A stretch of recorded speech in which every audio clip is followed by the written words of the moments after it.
Hey, what's up, everybody? Sorry I'm a little late, but I had some news to post about the Walgreens exclusive Silver Surfer figure going up on the Walgreens website, but it seems to have already sold out, so um, you can go over and check it, but I think if you try and add it to your cart, it's not going to let you. But and then I had, for some reason, it wouldn't connect. So hopefully we won't have any technical issues tonight, like freezing like last time, but anyway, welcome to a Thursday edition of JayC Live. I thought today we would do a little reminiscing about Marvel Legends. Of course, this year is Marvel Legends 20th anniversary, so it's hard to believe that it's been 20 years since the line started back in 2002. So I thought that's kind of what we would focus today's on. So I've got some stuff lined up over in the review station, the new 20th anniversary Marvel Legend figure, as well as my original Toy Biz one. I've got a couple of those, one unopened and one open. So we'll open up the new Hasbro one and kind of take a comparison of past Cap figures, and just kind of talk about Marvel Legends and what it means to all of us. I think back when this line started, this was like very soon after I had started my original website, so which was called American Dream Comics and Collectibles. I threw on an old shirt just to reminisce. So it was probably, I started the sites in 2020, or not 2020, but 2000. So, it was a little less than 2 years. The site was a little less than 2 years old when Marvel Legends first started getting going. Of course, the line that was really, very much Marvel Legends, like the Spider-Man Classics line that came out before Marvel Legends, that was, I think, came out in 2020. So those came out about the time that I had started the website. And I'd been into Toy Biz figures, long before that, because it was really the 5-inch Toy Biz figures that got me into collecting Marvel figures.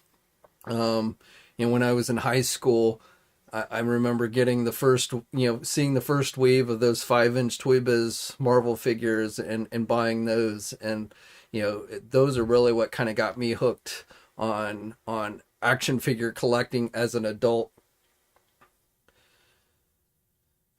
But before we jump into anything else, let's just see who is here. Exotic Carfax.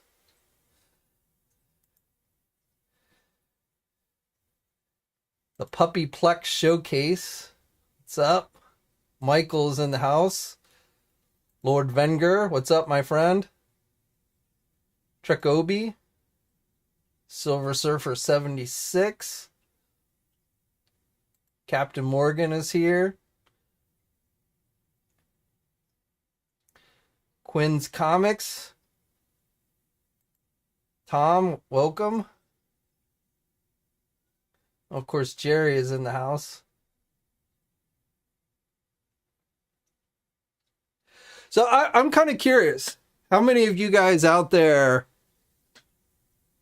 collected, started collecting Marvel Legends back when the first lines, back when Toy Biz first launched the line? Are there any, old timers out there like myself, or most of you guys, well, not necessarily new, but, did you start really collecting the line around the time of Hasbro? What's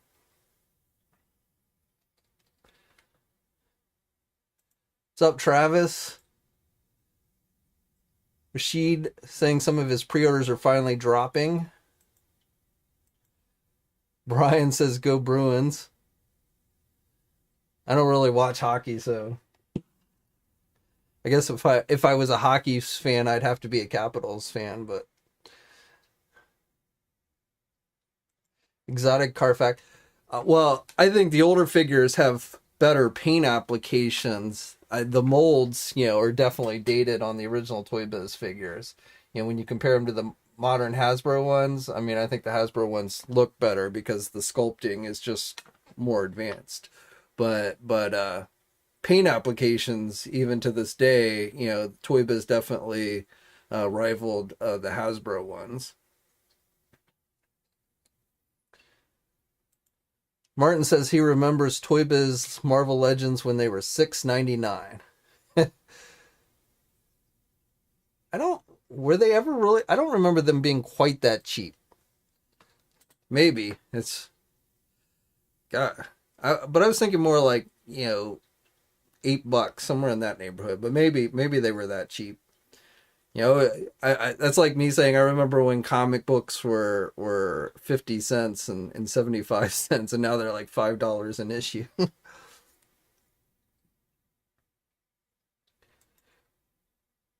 Rashid is a fairly new collector, starting with the fan vote Silk and Retro Rogue and Gwen Stacy. Oof collected starting back in 2016.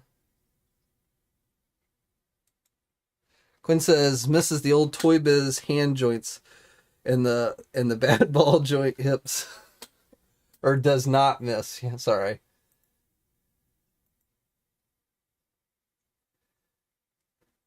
I want to say so. Like, I bought the first Spider-Man classic wave, and I bought those myself. Toy Biz actually sent me the first wave of Marvel Legends. Jesse Falcon sent them to me so I could feature them on the website. So I actually got those for free. But that really got me hooked on Marvel Legends. I mean, I never really looked back at that point. And Toy Biz would send me some of the figures some of the time, not like every single figure. But that first wave, I mean, of course, I was always a Captain America fan even back then. So, wave one having Captain America, that was a must-have for me. Iron Man and Hulk, definitely were very cool. The Toad figure, back then was like, I mean, that was a throw-in because it was a holdover from a previous line that they had done. And I had the Wolverine figure, so I don't know how many of you are familiar, but there was a line of 6-inch Marvel figures. It was in conjunction with the X-Men movie that Toy Biz was doing. It was basically, they were 2-packs where they did a comic figure and a movie figure. And the first one they did, which was actually released, was Wolverine. So we got the comic book Tiger Stripe Wolverine and the Hugh Jackman Wolverine. Now, these were not quite as articulated. They were, pretty much same design, but they were not quite as articulated as what Marvel Legends came to be, starting with those Spider-Man classics. But so the Toad, I guess, was the second figure that they were going to do. This was about, the time where the first 20th Century Fox X-Men movie was coming out. So they were doing characters from the movie, essentially. So Toad was going to be the next one in the line.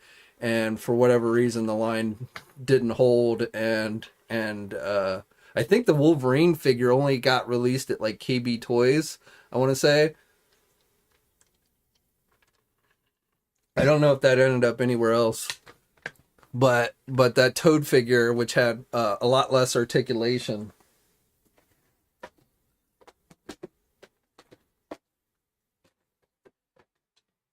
So this is my original Toad.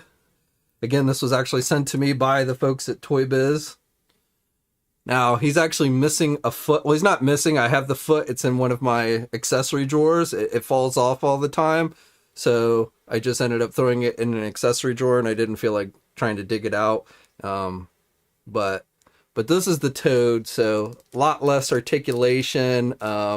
Basically just has the swivel joints here at the elbows, so you can't even like straighten out his arms, and doesn't have any knee joints.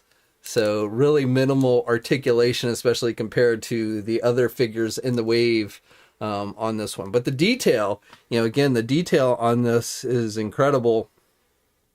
They did a fantastic job on this one. So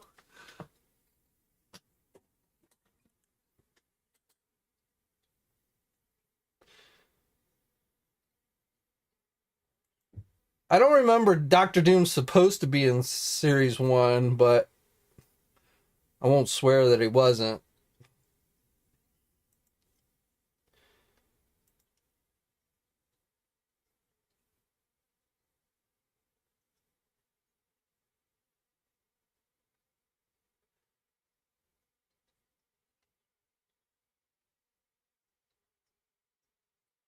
Oh man, am I frozen again?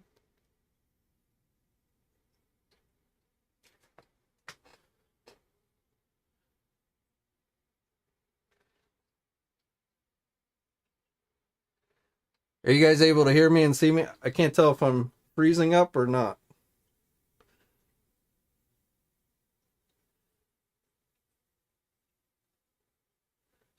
All right, well, it looks like you guys can hear me.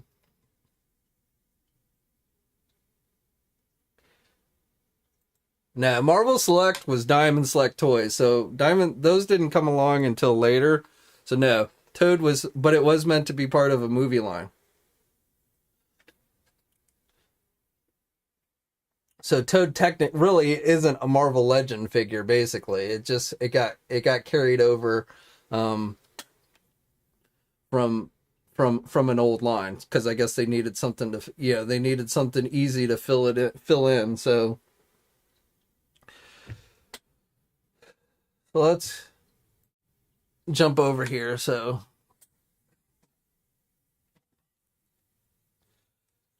all right, so this is of course the new Hasbro 20th anniversary figure.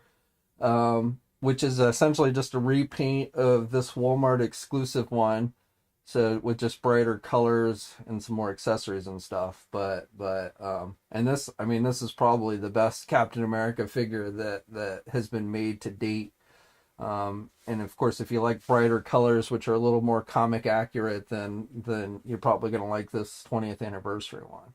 Then we've got this one here. This is one of Hasbro's older ones. This is the Cap Wolf mold. Um, so this was probably the best cap that they had done before this one. This one has the sculpted chainmail. That's what makes this one, and so does this one, of course.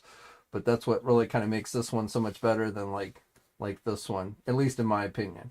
And then over here we've got the Toy Biz one. So this is the Series 1 Toy Biz. Now, this is my original figure right here. This one I bought later on because I wanted an unopened one for my wall that I have up in my cap wall up in my main office.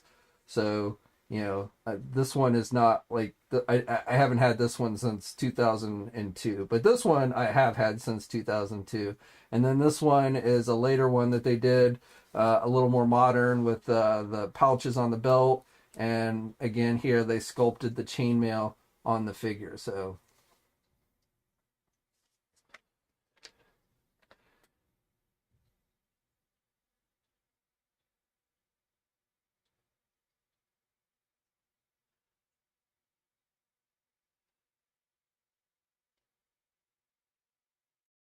I'm going back and forth from the review table and then just reading through your guys' comments.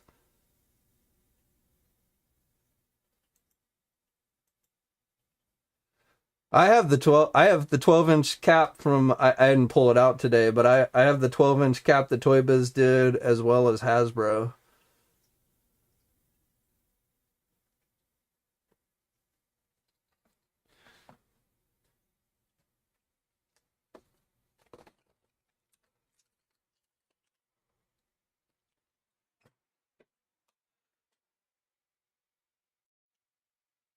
So the packaging on the original, for those of you who've never had an original Toy Biz figure, you didn't have to worry about figure swapping back then because these things, you know, were near impossible to open. And when you try and open them, I mean, the only way you can really open these is you have to cut into them. And then, of course, the plastic is so hard that I don't know how many times I cut my hands on this plastic, opening up these old Toy Biz figures. So, these definitely there was no figure swapping back then during the old Toy Biz days. So, I don't think this packaging is very environmentally sound, but definitely it there was no there was no way somebody was going to figure swap these. So on the back here, this was the first wave, of course. Cap, Hulk, Iron Man, Toad.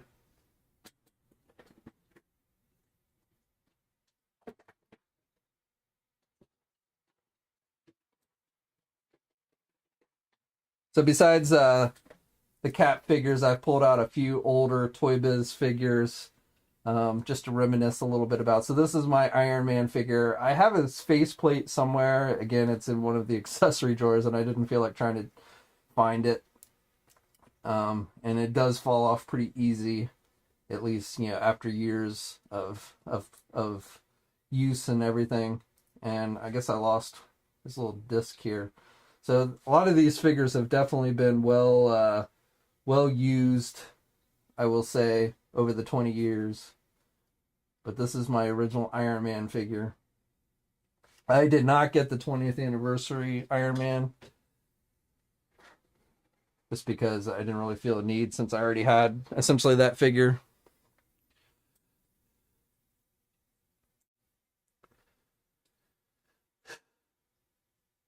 Birds and boxes. Yeah, I'm telling you, that packaging on those old Toy Biz figures is dangerous.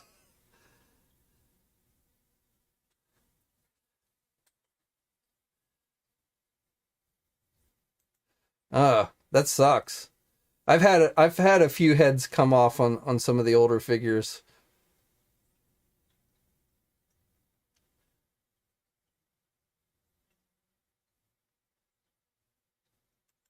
Played around. I streamed on or Tuesday. I know how time flies, right?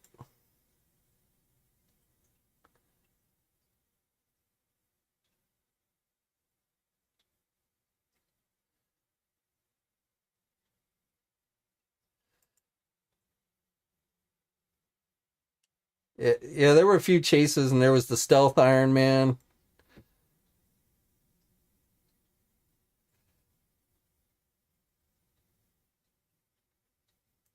Power Turtles, what's up? Jerry, I don't know what you're talking about.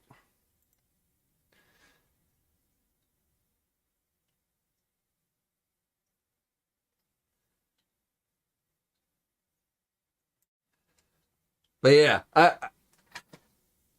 I really have no desire to ever see the Toy Biz pack. I don't know. It was just, I never really liked the Toy Biz packaging. Again, never had to worry about figure swappers, but so of course the packaging here is supposed to be made to look kind of like the old Marvel Legend Toy Biz packaging, same design.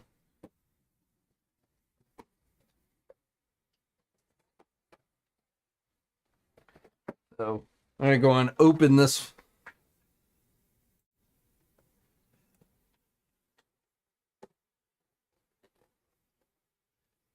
Yeah, the stealth was kind of hard to find if I remember correctly.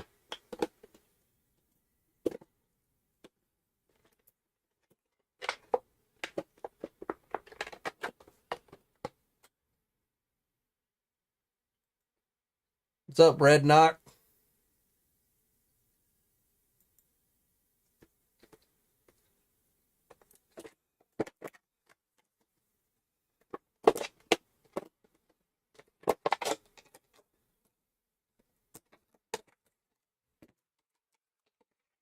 I'm opening up the Hasbro figure here. I gotta give Hasbro credit. They at least gave us that really stiff plastic, so you could probably cut your hands on this Hasbro packaging, just to make it feel like the old Toy Biz one.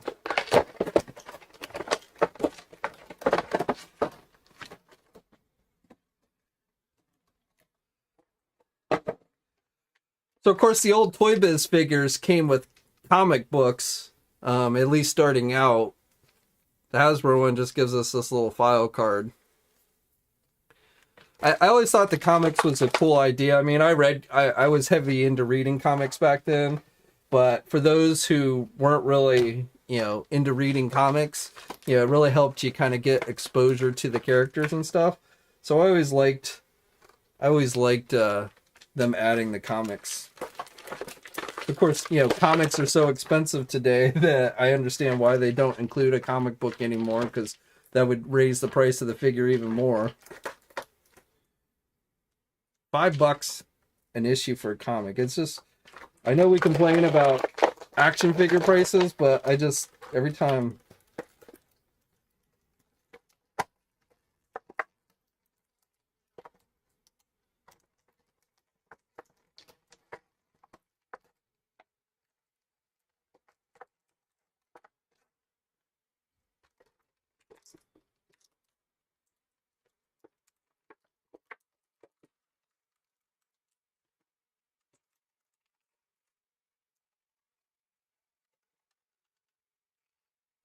And I mean, back in 2002, I mean,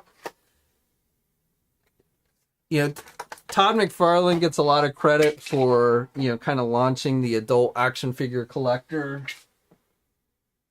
genre. But, McFarlane figures were not mainstream. They were not articulated. To me, it was the Marvel Legends that really kind of launched what I would consider the modern day action figure collector.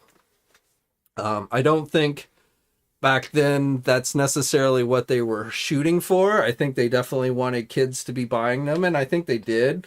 They obviously, as we have already talked about, Marvel Legends were not nearly as expensive back then, but to me it was, the detail of a Marvel Legend plus the articulation, and it was a mainstream line. I mean, they were carried at Walmart, Toys R Us, KB Toys, Target. There weren't as many Targets back then, but Target carried them as well. So, whereas like McFarlane stuff was basically just carried at, comic specialty stores, some music stores, things like that. So I really credit Marvel Legends for essentially, you know, taking what McFarlane kind of started, but then really launching it into the mainstream and really kind of getting action figure collecting to where it is today. Um, Star Wars a little bit as well. I mean, Star Wars was always, you know, that was back then, that was probably the most popular action figure line out there was Star Wars.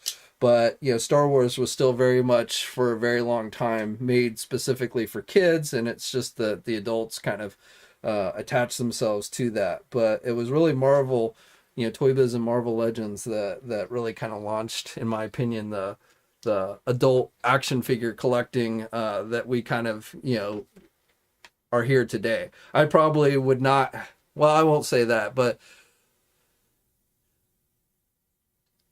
I feel like if there hadn't been Marvel Legends, I mean, I probably still wouldn't be doing this today. I feel like, that's how big a role Marvel Legends has kind of played in everything. Thank you, brother, for the $2 super chat. Take off that packaging. Yep. And I mean, I have a few, like I have the Captain America figure, Toy Biz figure, and I have a few older variants. I have like a translucent Vision, and I have a first appearance Hulk that I still have in the original Toy Biz packaging. A few others, but most of the figures I opened uh, and played with them a lot. So they definitely have had a lot of wear and tear over the years. So I know a lot of people don't like Hasbro through the holes in the shield. To me, it doesn't bother me just because I have so many cap shields that, if I don't want the holes, I can find one.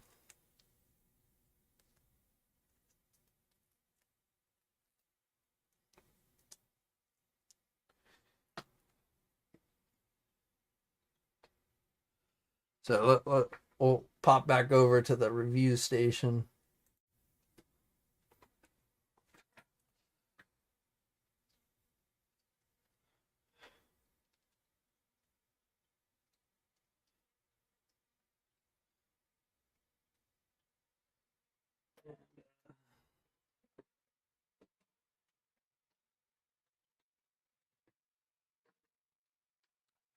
So again, this new figure is just a repaint of this Walmart exclusive one with the brighter colors. And of course you get like things like the straps, which you can take off. Yeah, these straps are removable, but that's kind of a nice little added touch. But for the figures themselves, again, they're pretty much exactly the same. But this is a great figure. If you missed out, I mean, the best thing about this one is if you missed out on this one because it was a Walmart exclusive, I mean, I like the brighter colors. I actually like the brighter colors more, I think, than the darker ones. But the main thing is if you missed out on this Walmart one, then this is one I would say is definitely worth picking up.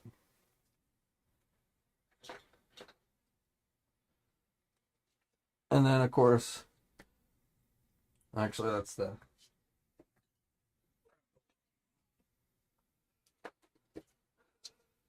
So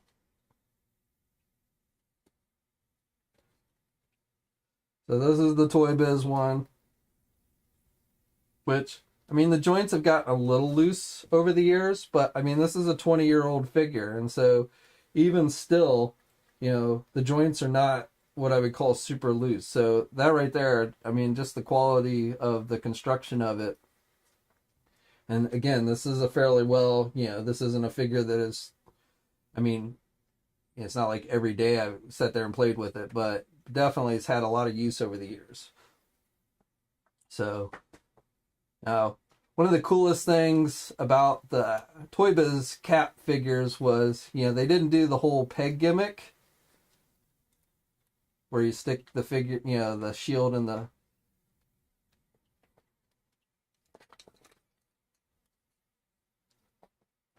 peg. They gave you actual elastic straps. So I always thought that was pretty cool.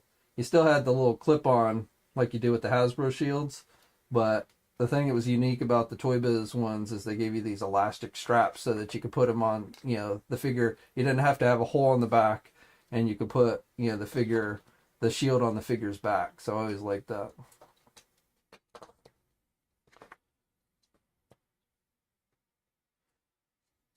And then as Quinn's Comics was talking about, you had finger articulation, which I remember when Hasbro launched their line and they got rid of the finger articulation and people were like so angry, but I never found the finger articulation added much.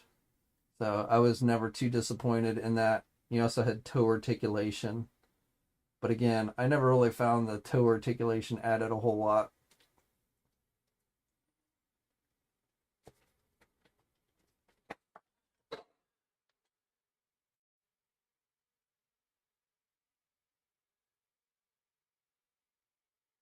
Don says, isn't a way to retighten the joints? I don't know. I've never retightened any joints on mine, but I won't say there's not a way.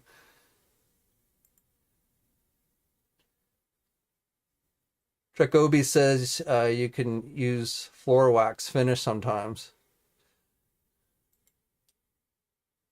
Yeah, I would think super glue would be pretty risky. That would tighten the joints to the point where you couldn't move the joints.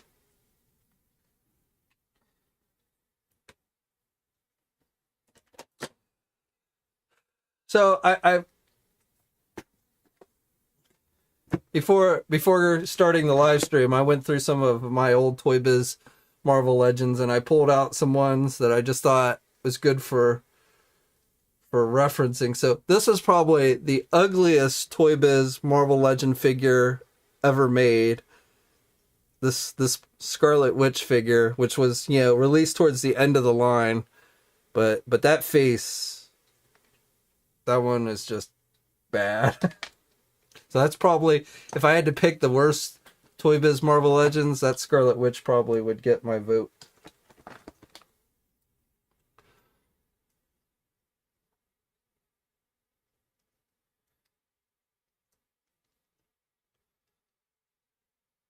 So, classic Cage. I don't know if we'll ever get a version like this from Hasbro, but 70s classic Cage.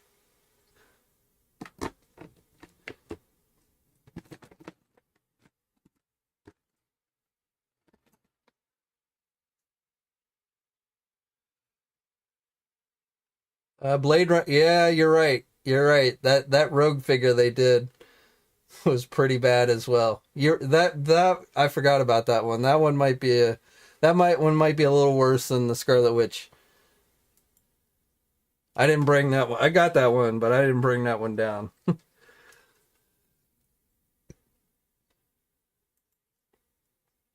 Yeah, you're right. You guys are right. That Rogue. Well, Emma Frost was Hasbro. Yeah, that Emma Frost wasn't good, but that was a Hasbro figure.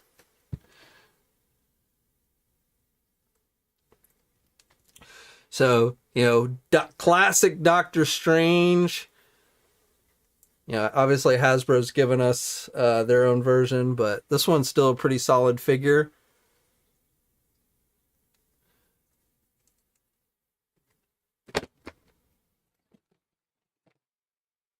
I think we were talking about this guy in the last live stream that Hasbro really needs to give us, but the Mandarin. Now, of course, this figure, the robe is all rubber material, so you really can't move the figure's arms. The arms underneath there are articulated, but because the robe is all one piece, you can't actually move the arms on this one. So, but still, it's a cool looking figure, and definitely one I think Hasbro needs to give us a modern version of.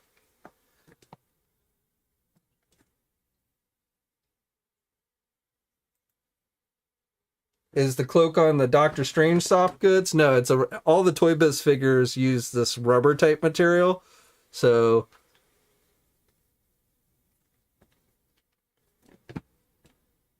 I didn't bring it down, but like my Morbius figure, like the face melted. I don't, it was never out in the sun or anything, but for some reason, and I think this happened with a lot of people's figure, but like the face just like melted because it had rubber material on it. And I don't know what the deal was with that, but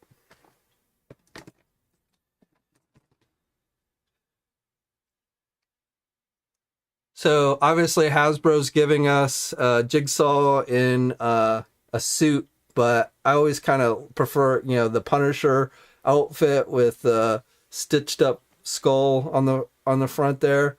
So maybe Hasbro will give us this version someday. Probably wouldn't be too hard. Just take the head sculpt of the new one they did and put it on a Punisher body. But this was always a favorite of mine as well.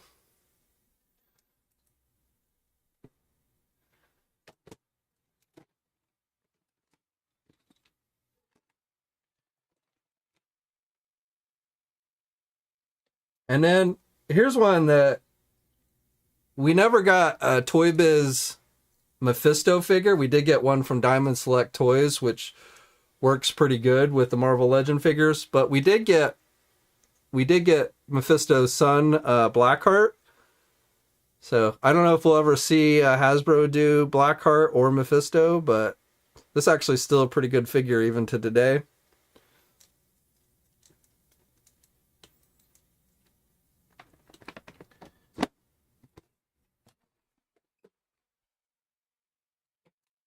And then this is another one that is top notch. I mean, this is one of those where it would be really hard for Hasbro to beat if they did a new one, because this figure just looks incredible. It's got the wings, which are removable. He's got a tail too. The tail, it's in one of my accessory drawers, and I didn't feel like trying to dig through it, but there's a tail you can actually stick on the back there. But he had the articulated jaw. So this one, Dragon Man, is definitely one of the best. I would say one of the best figures that was done back in the day.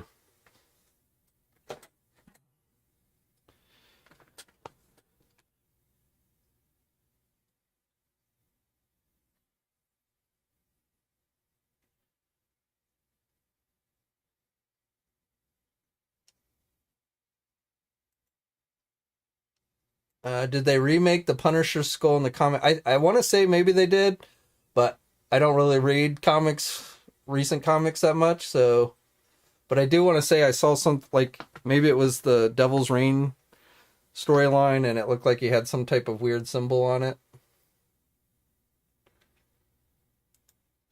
I didn't bring that one down, but yes, I do have that figure.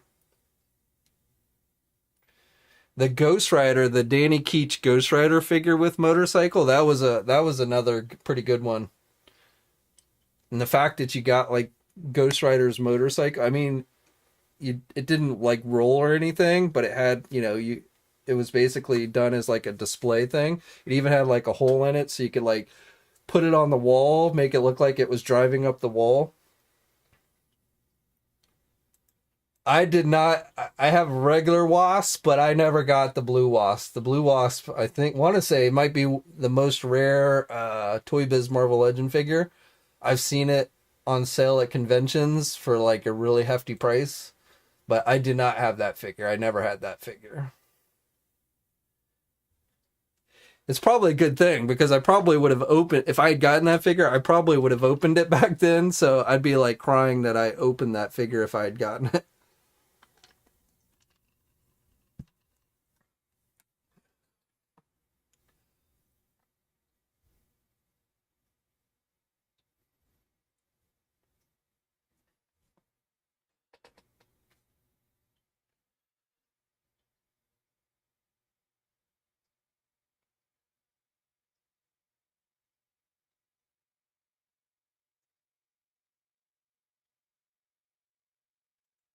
It says they should repurpose the Lightning Collection monster for Dragon Man.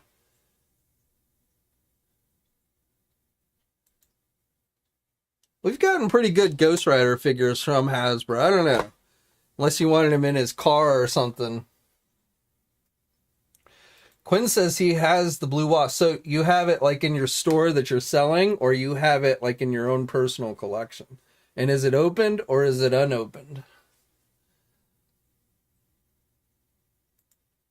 Brian says, I wonder why Hasbro stopped the Ultimates Rider series.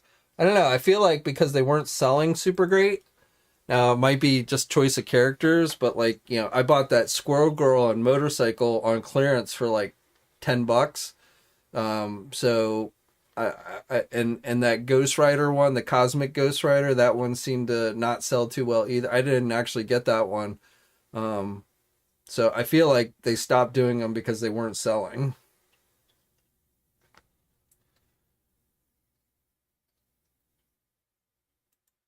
Jerry says the young event. I've got those. I don't think my limbs. I'd have to go back and look, but that was like a box set if I remember correctly.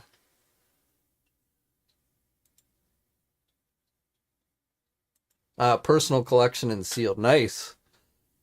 What's that one going for? That is not a cheap figure.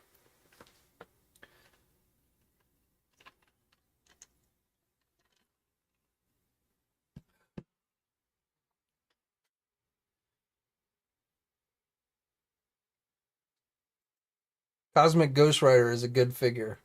I never read any of the stories with Cosmic Ghost Rider, so I just didn't end up picking that one up.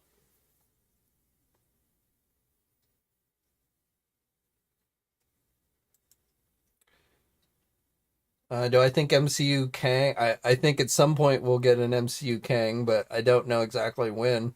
Probably around the Ant-Man wave, but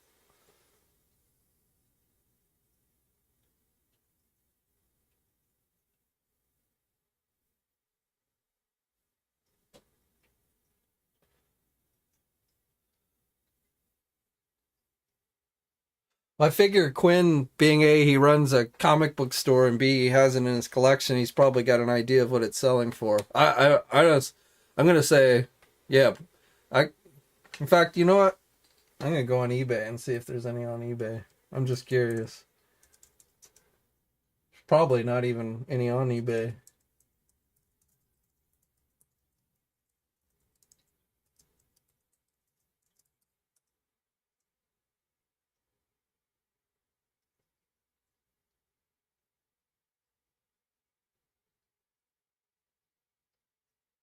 Nope, not seeing any on eBay.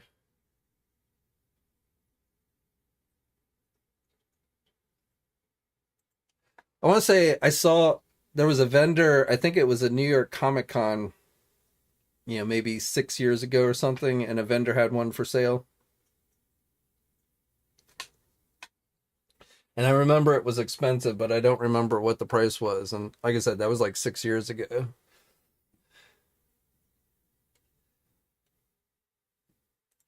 Quinn says he doesn't collect for monetary value. I get that, but I mean, come on, that figure's got to be super rare. I mean, you've got to, just out of curiosity. I mean, that doesn't mean you have any plans to sell it, but you haven't like looked to see how much it's going for.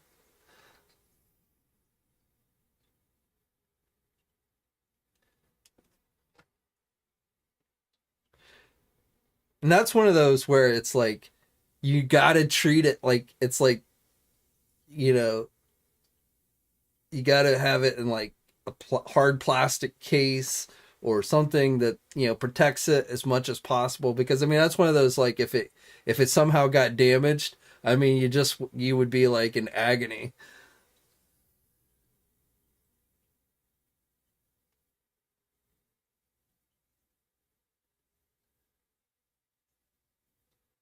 3,000, yeah, that might be. See, I don't think I could, even if like that's the going price. I don't think I could pay 3,000, and not meaning I couldn't afford it. Not that I could. I don't think I could sit here and say I could easily afford to spend $3,000 on one action figure. But even if I could, I don't know if I could find myself paying that much for any one action figure. I don't know. It's always great when you end up with something like that in your collection where like you bought it, back in the day. But one of the reasons why I'm not like a huge vintage collector is I just find it hard to justify paying prices like that for something. So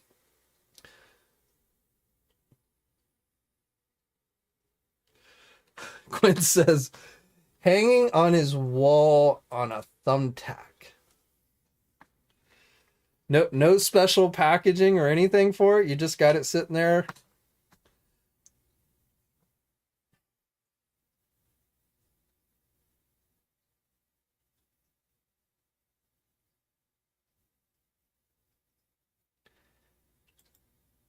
Oh yeah, the blue wasp is like I said, the blue wasp I think might be the most rare, at least Toy Biz, but probably all out of all Marvel Legend figures. I think that's probably the most rare figure. And it's a variant, and it was made in very limited numbers. I forget the whole story behind it, but yeah, that one. Well, I mean, you got to keep in mind, Quinn, something is only as worth as much as somebody's willing to pay for it. So, I mean, a price guide could say, I mean, not that they're really that good of price guides out there these days, but price guide could tell you it's worth $5,000, but it's only worth $5,000 if somebody's willing to pay $5,000 for it. So, is there somebody out there willing to pay $3,000 for a blue wasp? Maybe, I don't know. I wouldn't pay that much for it, but somebody might.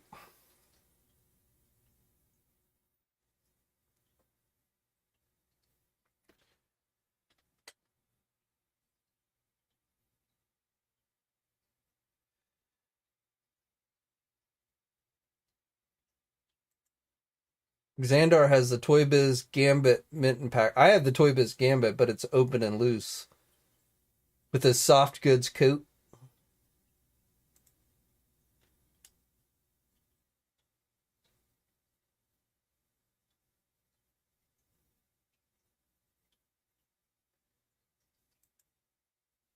Silver Luke Cage and black Psylocke went for 10,000 bucks.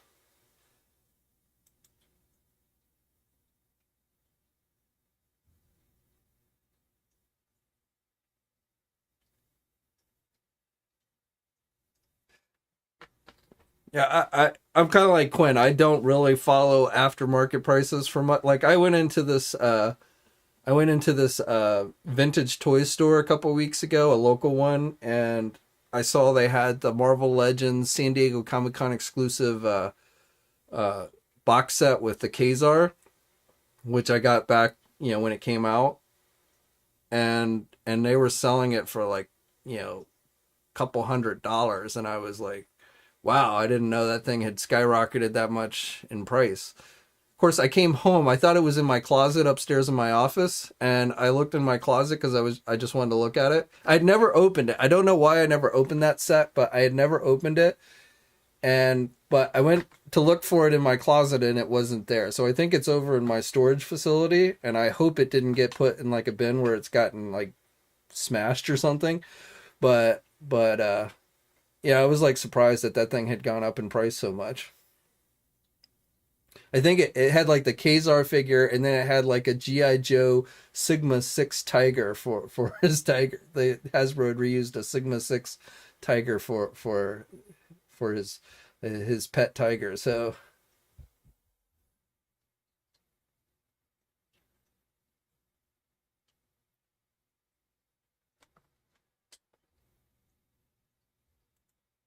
I won't go that far. I mean, everybody collects for different reasons. So I'm not going to sit here and say if you collect because you're hoping something becomes valuable, you're not a true collector.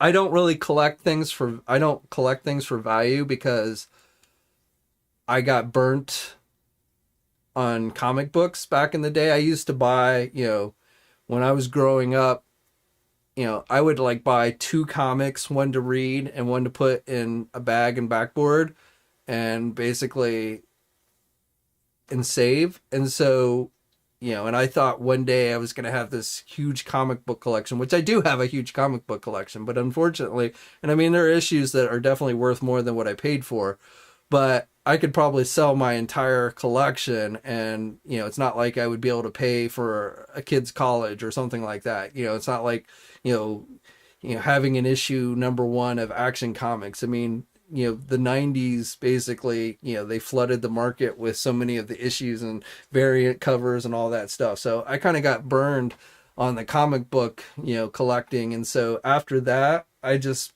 never really tried collecting for hoping that something was going to be valuable.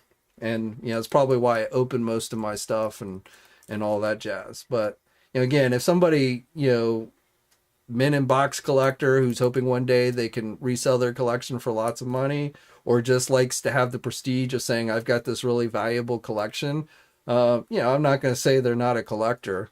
They just collect for different reasons than like I do and like Quinn does. Coca's no, I'm well, in the 90s I bought practically every title. I collected every Marvel title.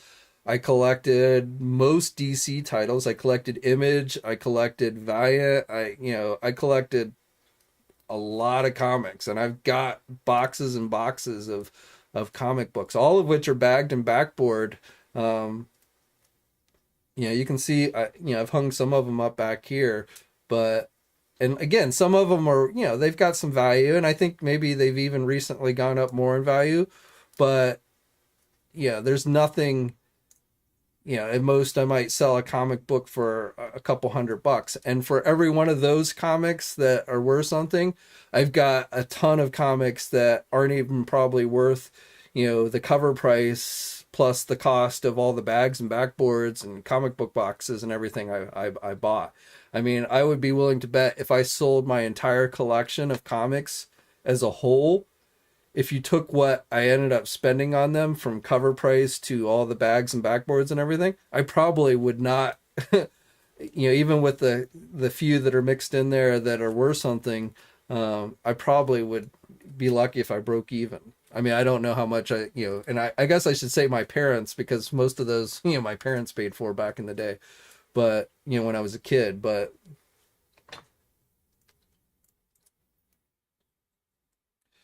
well, you go back to the 70s and the 60s and you start getting into things that are more valuable. But see, the problem is in the late 80s and through the 90s, everybody started collecting comics with the idea that they were going to have the next, Superman #1, Action Comics #1. And so everybody, back when comic books first started, people read them, they rolled them up, they tossed them aside, and so there's not that many, good condition comics like that for those really old issues. But in the 90s, everyone was buying comics as a once something is deemed a collectible, then it becomes much harder for it to be worth something, because everybody saves it, everybody keeps it in pristine condition, and they don't get destroyed, they don't fall out of the market. And it didn't help that the comic book companies were milking that for everything it was worth, with all the huge print runs and variant covers and all that crap. So the 90s basically, I mean, that's what caused the comic book bust, and Marvel ended up declaring bankruptcy and things like that because of a lot of that crap.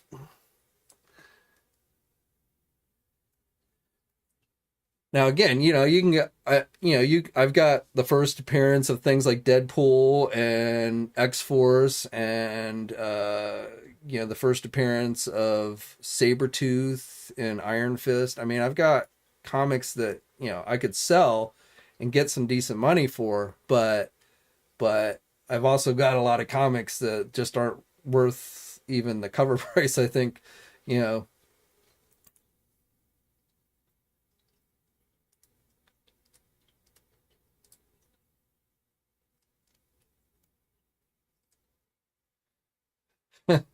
Quinn says as soon as he gets his DeLorean, he's heading back to pick up Action Comics #1. Yeah. And just like I think a lot of people back then, they thought, those comics, the first appearance of Deadpool would be worth, millions of dollars. And, unfortunately it's not, because there's so many of them out there. I mean, if you go on eBay, I bet you can find a ton of that first appearance of that character, that issue. And again, everybody kept them, in good condition because they were buying them as collectibles. And I never really got into trading cards. I do have like all the old Marvel trading cards, and I have DC, and I just bought those because back then I bought everything Marvel. So I have all those like old Marvel trading cards, and again I have DC ones as well. But I never collected, and I've got some baseball cards. That's another thing where like, the market just kind of dropped out on baseball cards, and the industry, the industry, once something is deemed a collectible, then the companies that make the stuff, they catch on to that and they start trying to milk the shit out of it. Jason says he has the first appearance of Batman and Spider-Man.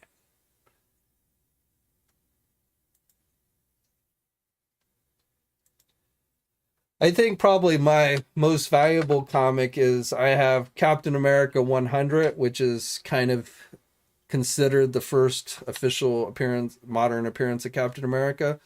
So I have that issue. I do have the first appearance of Wolverine and Hulk, so I have that one. I haven't that one might be worth something.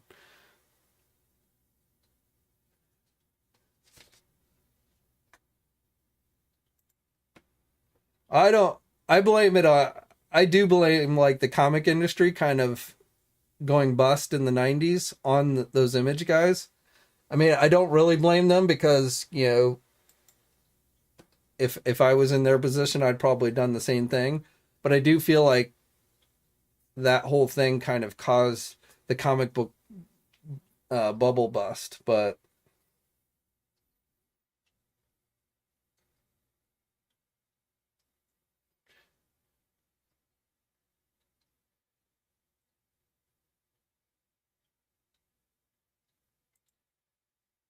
yeah, Upper Deck, Ken Griffey Jr.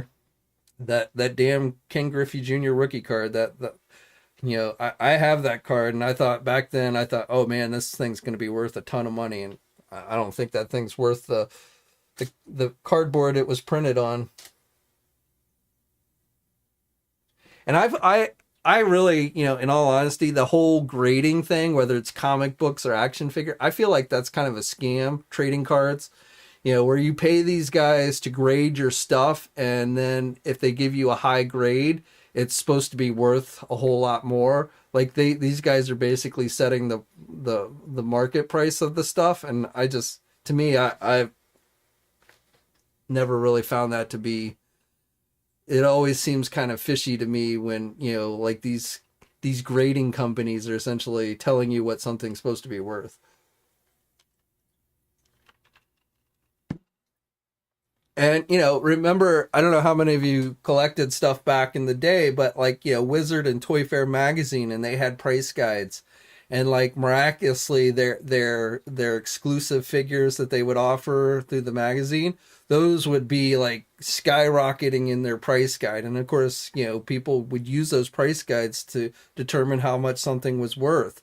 And, you know, who's to say they were really right, but you know, it just always came off kind of fishy. That's why I usually just, you know, I'll look on eBay and see what things are going for, and you know, if something seems to be selling high, but you'll sometimes see things on eBay where people are trying to sell it for high price, but they're not really, they don't seem to be selling. So it's like, you know, somebody's trying to sell a comic book for $400, but it's just sitting there.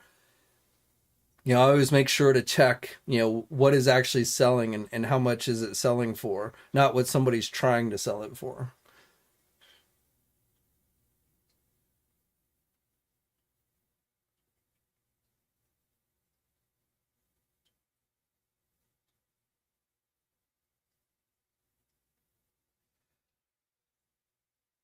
Puppy Plex says he gave up on comics once he was footing. I gave up on comics when they started hitting $5 an issue. I just, you know, when I started collecting comics, they were, the average price of a comic was 75 cents. Now you could still get a few a little bit cheaper. And you know, I have some back issues that I had bought that, you know, cost 50 cents. And there was even a time where comics were only 25 cents. But, but I have every issue of Wizard magazine and Toy Fair magazine somewhere. They're packed away somewhere, but I actually have, maybe not every issue, but I definitely have all the early issues, and most of the issues. But anyway, so I stopped collecting comics when it started hitting, you know, when they started averaging over $3 an issue. That was kind of my limit. You know, I stuck with them when they were like you know, $1, $1.25, $1.50, even $1.75. But, you know, they started getting up into that three. And like I said, today they cost, you know, average issue seems to cost like $5 an issue. And I'm just like, yeah, that's just way too expensive. You know, I talked about how I decided to read that, the Devil's Reign storyline, earlier this week, and it like cost me $60 to read the, you know, the 6 issue limited series, and then the spin-off, you know, Villains for Hire. I mean, I was just like, that's just crazy.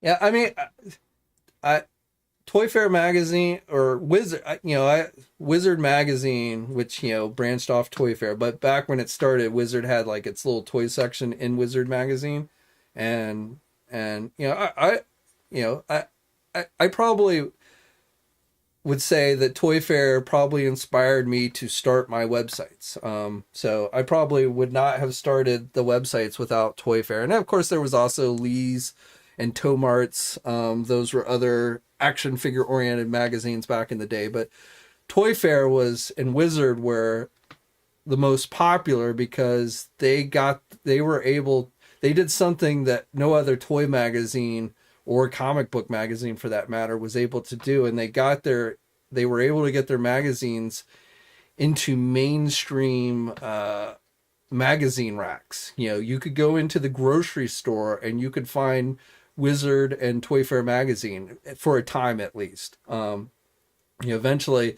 you know, their biggest fall was that they didn't stay competitive with the internet. The internet came along and you could get the same news for free and faster, and so people quit spending the money to buy the magazine, and their readership shrunk.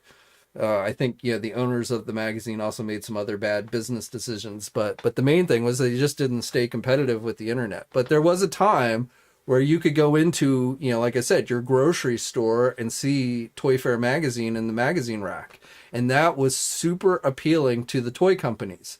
If they could have their action figure featured on the cover, where parents would see it as they go by in the grocery store, that was really important to the toy companies. And so Wizard used that to get all the exclusives and stuff. And so they really, for a time, a certain amount of time, was the dominant force in action figure news. But then, like I said, the internet came along, and sites like mine were able to scoop them on a regular basis. And of course, we didn't charge you for the same news that you got in Toy Fair magazine. Now, of course, people say they love things like, Toy Fair theater and stuff. But at the end of the day, people, enough people stopped buying the magazine, and they just, they couldn't stay in business.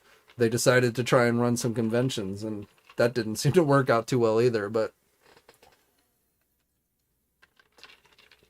that was the advantage Toy Fair had over other things like Lee's and Tomart's, is because they were starting with Wizard, which had really become a dominant, for comic books and everything, a dominant magazine. And then they were able to get themselves into these these mainstream magazine racks that you would never see a Lee's or Tomart. You would see a Lee's or Tomart if you went into Borders or something. You could find Lee's and Tomart, but you couldn't go in your grocery store and find Lee's or Tomart. But you could, for a little while at least, you could find Toy Fair magazine, and that's what the toy companies craved. They wanted their action figures featured on the cover, so that when the parents went by in the grocery store, they would see those action figures. And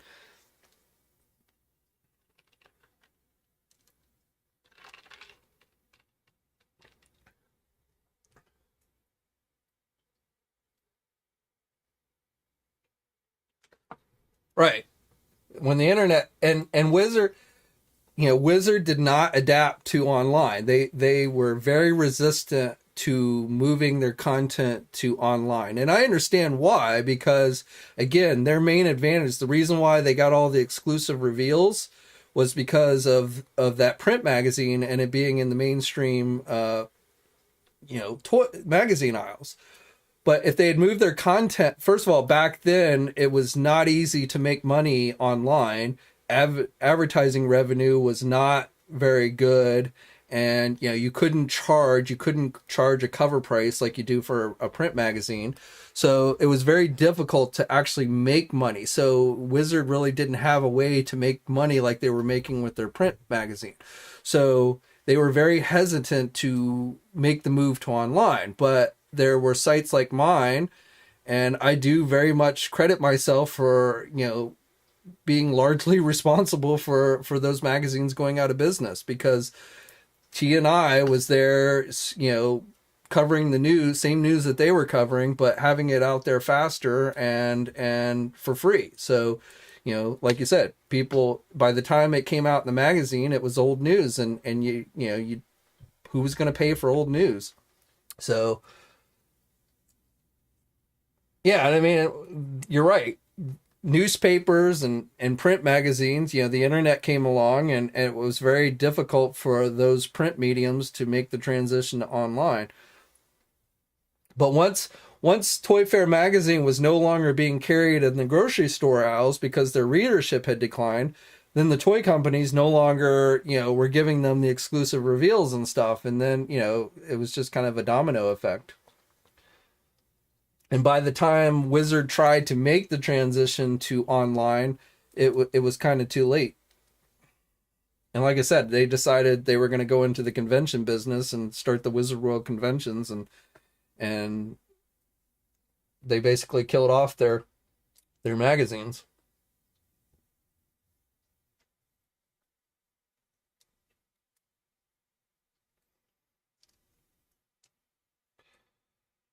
Blake, thank you very much for the super chat donation. Always much appreciated.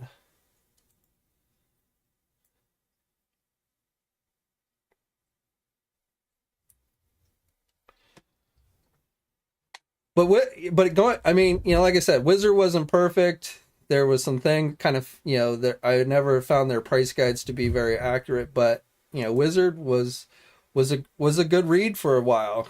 Like I said, it probably inspired me to create these websites. So I probably would not be here today if it wasn't for Wizard and Toy Fair magazine. So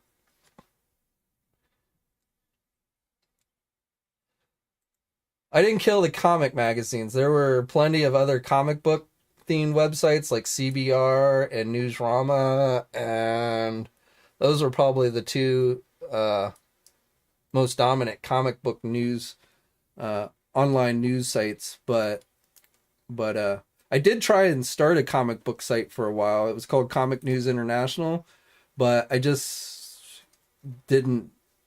I never had the foothold in the comic news area. So, but definitely, I take some responsibility in killing off the toy print magazines.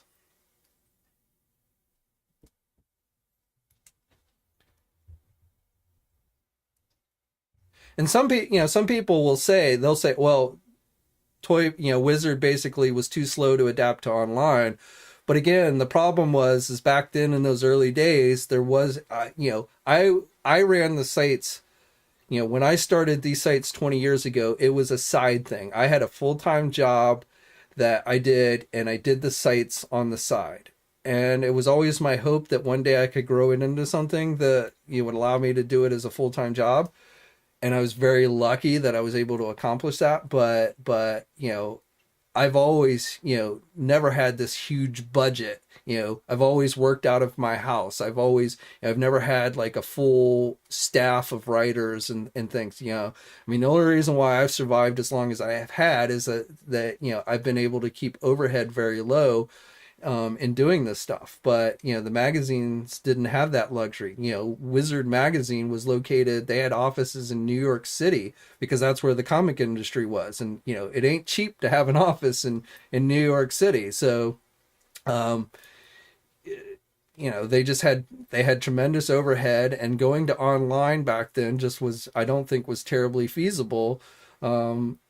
They basically would have just been competing with themselves, which, I think the outcome would have been the same. But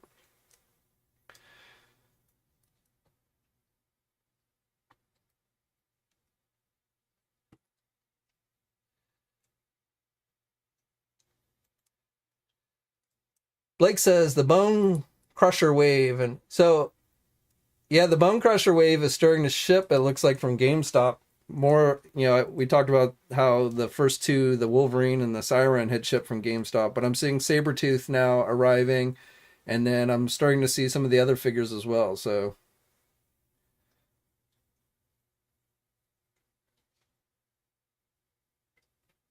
Chab wants to play X-Men versus Street Fighter. It's a great game, man. If you get one, then we can play online. I think Arcade 1-Up had a sale recently, so you could actually get it on discount. Not that it's super cheap, but I gotta tell you, the Tron. I was really hesitant on getting the Tron game, but I think I actually play that far more than any of the others, other than maybe the pinball. I actually play the pinball a lot too, but that Tron game actually ended up being a lot more fun than I was thinking it would. I got it mainly just because I thought the cabinet itself looks so cool, but I ended up playing that Tron game a lot because it's really easy. Like, it's easy to just play for like a few minutes, whereas like you start playing the Street Fighter game and you kind of get into it, and then it takes up more time than I unfortunately have. So like I can go play the Tron, spend 10-15 minutes and then just walk away.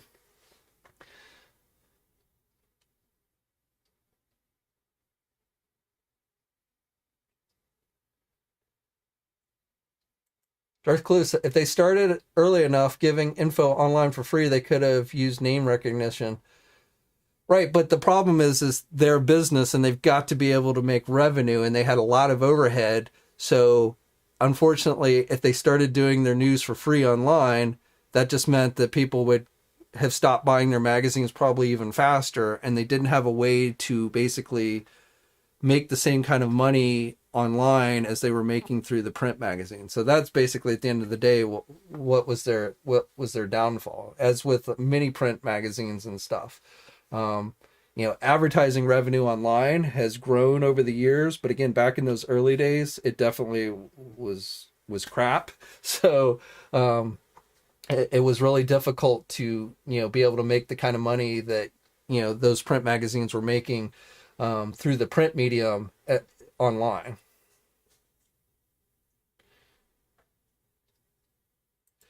Yes, Edwin, Target is not stopping. So I don't know where you guys keep hearing this. I know some Targets, there's shipping delays, and so stuff's not getting to shelves, and so that's why you're not seeing stuff stocked. But it's Target is not quitting carrying Marvel Legends. Uh, Somebody asked that last on Tuesday too, and I've seen a few people posting about it on Facebook. So it's just one of those things that eventually will work out. But Marvel Legends aren't going away from Target.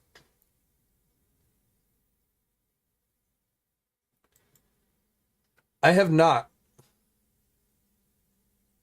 I've not tried the pinball on the PS4.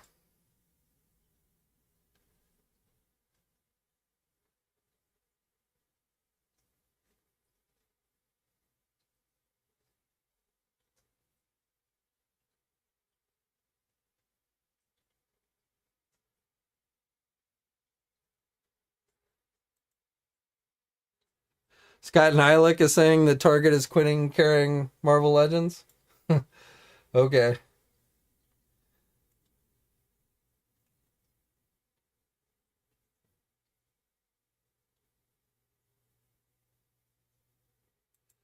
But that just probably means that they don't have anything to put out on the shelf right now for Marvel Legends. So yeah, there's definitely delays with Hasbro's having a lot of delays with their stuff. So if there's nothing to put out on the shelf, they're not going to generate new shelf tags. But they you can still go to Target online and buy stuff. You can still they've got exclusives coming. They're not getting rid of Marvel Legends. So you know I don't see many Marvel Legends right now in my Walmart either. So it's just the delays and stuff. But I you're gonna keep seeing sooner or later you're gonna keep seeing Marvel Legends on at those mass retailers. I don't think they're going to quit carrying Marvel Legends.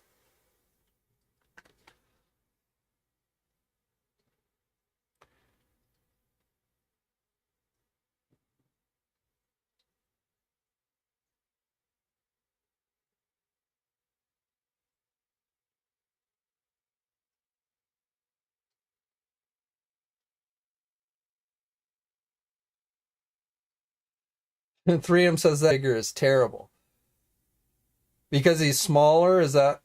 But the thing is, if you actually look at what it's based on, if you go back and I mean, Sabretooth first appeared in Iron Fist. I actually have that issue, and he's actually not that big. He didn't get big until later on when like Jim Lee started drawing him and stuff. So I actually think the size of that figure fits that interpretation of the character. So if you don't like that interpretation, that's certainly understandable. But I think it's actually pretty accurate to the source material.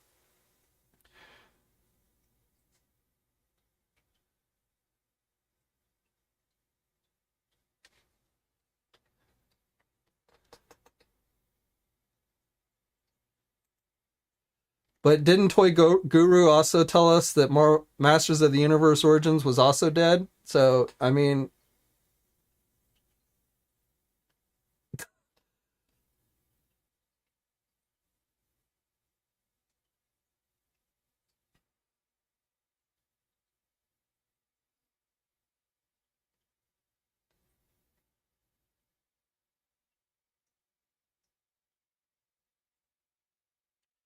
Lord Wenger says Wish Book was the best.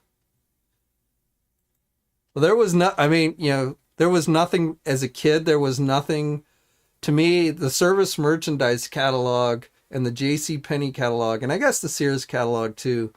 But I always remember the Service Merchant. I always got excited when the Service Merchandise catalog came along, because back when I was a kid, that's how we got our information on the new toys. Is the those store catalogs would come, and you'd look up around Christmas time, and you'd look and see all the new product that was in there.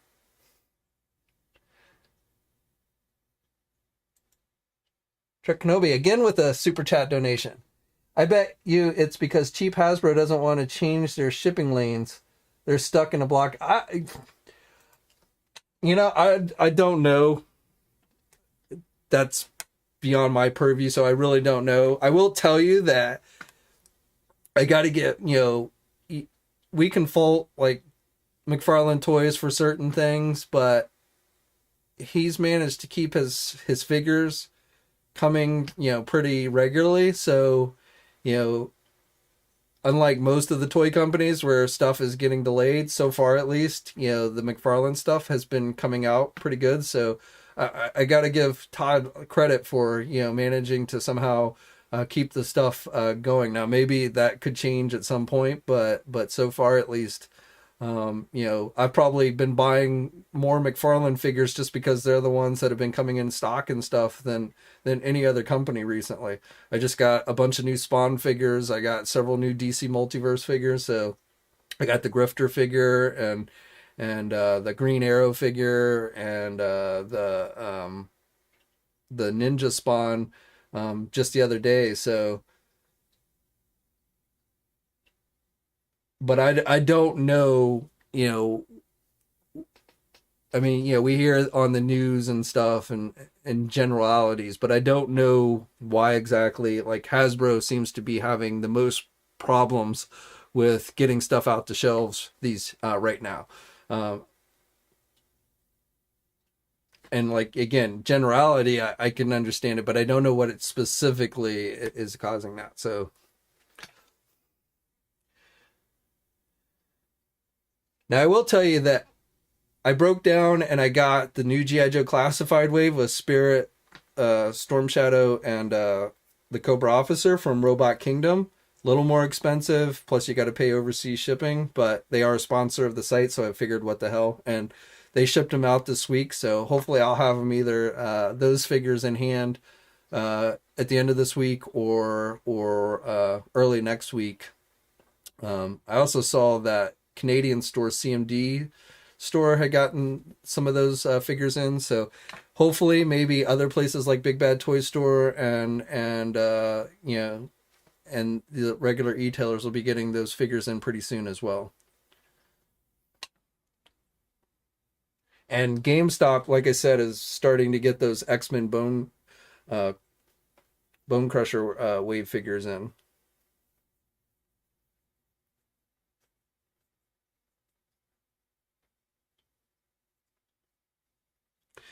I think like MCU Collector did a review of the Sabretooth figure, and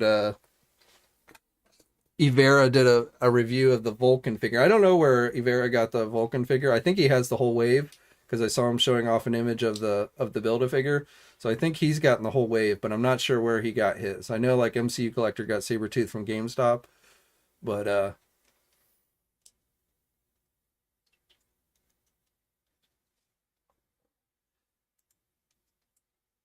yeah, unfortunately, it doesn't really work. I mean, it does kind of work that way if you think about it, because they pay me to advertise, so I get money from them. But no, I don't get freebies or discounts from the sponsors usually. Sometimes a sponsor will send me a product to review just to try and promote it more, but generally, I got to pay full price just like you guys do.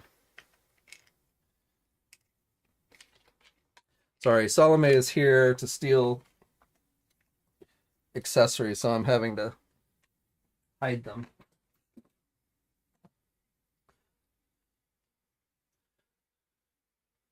My cat likes to steal all the accessories and chew on them, so I have to be very careful not leaving them around.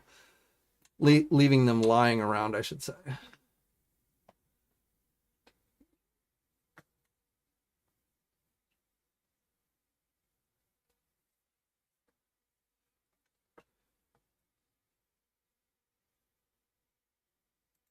Yeah, I kind of figured he probably got them from somewhere overseas because I don't think GameStop has gotten the entire wave in. I think GameStop right now only has the Siren, the Wolverine, and is just now starting to get the Sabretooth figure. So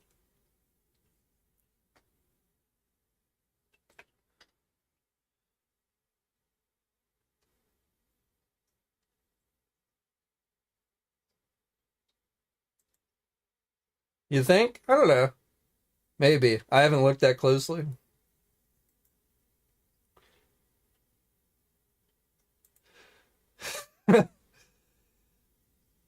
Yeah, you say that, but when you I've had a number of lightsabers that have tooth marks in them because she loves to chew on the tips of them, and she thinks she's cute too, so she thinks she can get away with it, but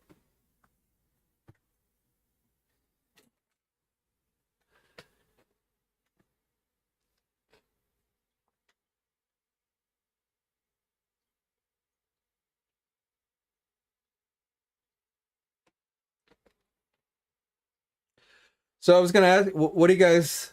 I don't know. Are any of you guys Lego collectors? Because I think the big news of the week has been that Transformers Optimus Prime Lego figure. I've heard, yeah, I've seen mixed reviews. I'm not a big Lego person, so it's hard for me to say. I mean, I thought it looked pretty good, and while 60 bucks is not cheap for Legos, it seems pretty cheap to me. It's one of the reasons why I probably don't collect Legos is because usually they're so expensive, but.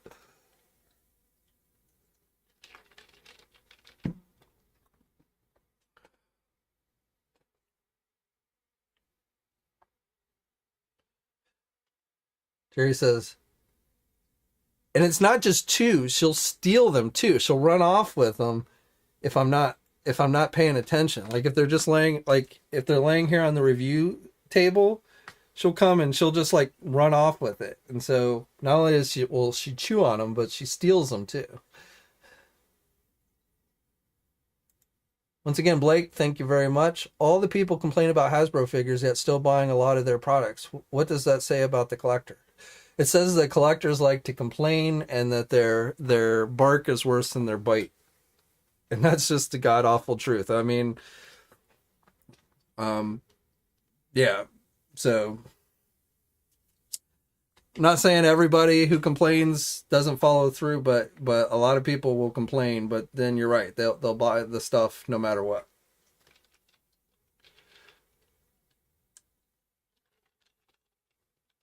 And that's what I always say to you guys: if you truly don't like something, don't buy it. If enough people agree with you and they don't buy it, that might create change. It might also just cause the company to stop making the product, but that is your best tool, And I think, the companies know that when they go online they hear all these complaints, but then people still buy the stuff. Like the package, we talked about this a couple weeks ago, how outraged everybody was with the new Marvel Legends Spider-Man packaging. But then, I checked with a number of retailers and they all told me the sales on those figures was great. So as much as people were complaining about those figures and the prices and the packaging, it didn't seem to slow them down in buying them. So, and that's what the companies look at, they might go online and they might read through your comments, but the number one deciding factor that they use when they decide to make things or change things or what have you is they look at the sales numbers. And so if you guys could be complaining until you're blue in the face, but if the sales numbers are going up, up, and up, then they're probably going to stay on course. Now, I will tell you that I do think sometimes collectors can be unrealistic, that some of their complaints are not super realistic. So there is also that. That's why I also always, if you're going to spend a lot of time complaining about something, pick your battles and complain about, don't try and, if the paint application isn't 100% perfect, that's a mass produced action figure, you know, or, things like, people say McFarlane toys are better than Marvel Legends because they're cheaper or something like that. But, they don't take into account that a McFarlane toy figure has very little accessories. Hasbro gives you a lot better accessories and also usually has better articulation. So there's always this give and take, Some companies give you good paint applications, give you good sculpting, but they take away something else. Or, there's very few companies that really give you everything. A NECA figure. NECA figures look great. You get a lot of accessories, but if you look at a NECA figure wrong, it tends to break. I mean, that's just the reality of a NECA figure. So, there's just always, there's give and takes with all these different companies. And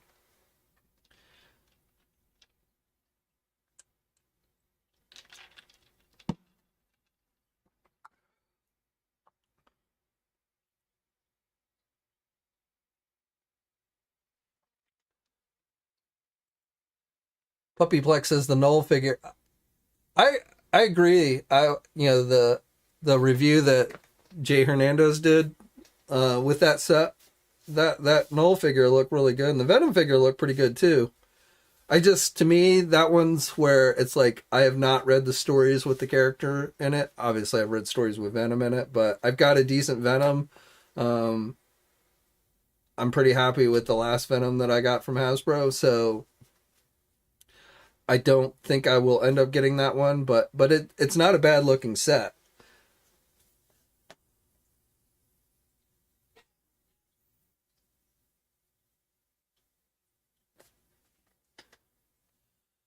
Jerry says he doesn't remember much complaints and message boards in the 2000s. It's mostly power. I would disagree with you there, Jerry. As someone who's run message boards for 20 years, there's always been collectors complaining about something or another. Back in the day, I mean, people complained about Toy Biz figures. We all love Toy Biz now, but back then there were plenty of people who complained about Toy Biz. So yeah, there's always been people complaining. It's just with social media, I think the voices tend to be a little bit louder, but but yeah, the complaining has always kind of been there. And I have no problem with somebody who gives a constructive criticism.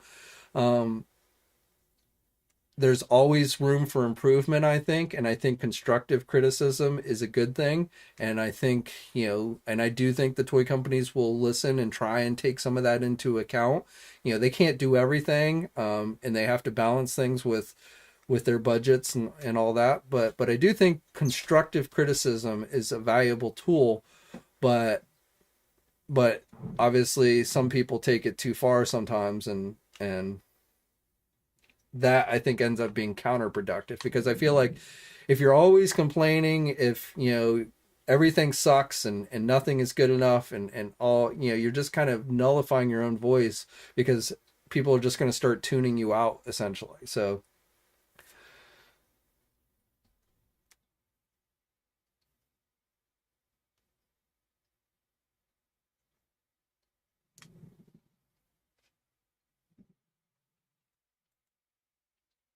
oh, you know what? So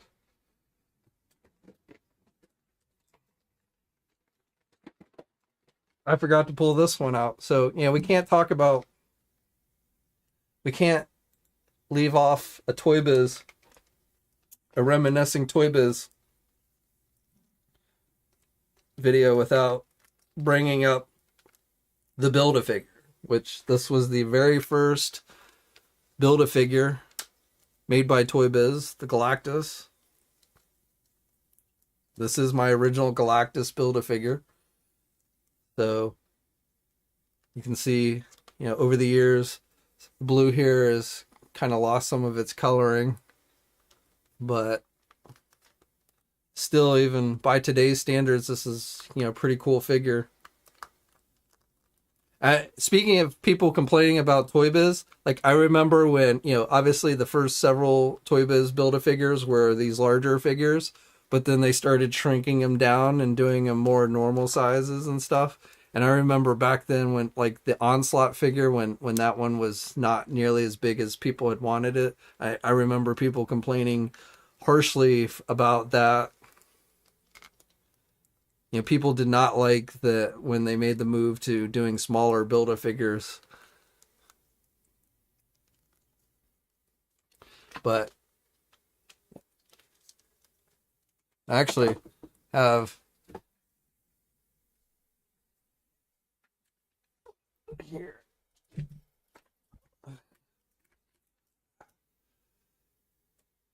This is the second Build-A-Figure.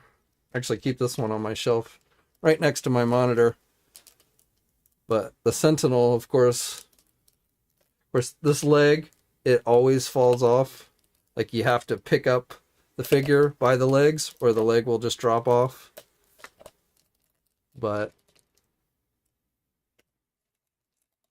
and I got to be honest, like this was a cool figure, but I had always wished that they had done the more traditional looking Sentinel, which they eventually did in like the Marvel Universe line, and then of course we got the HasLab Sentinel. But I never really liked this design of the Sentinel as much.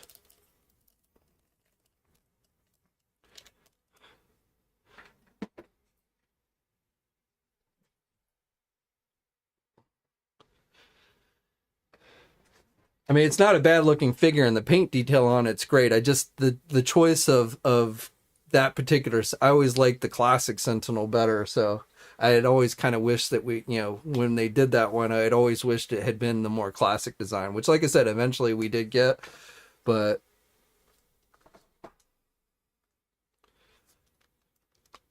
And of course,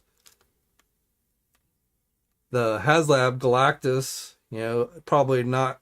My guess is probably we're not going to see it until the end of the year, but I'm looking forward to that.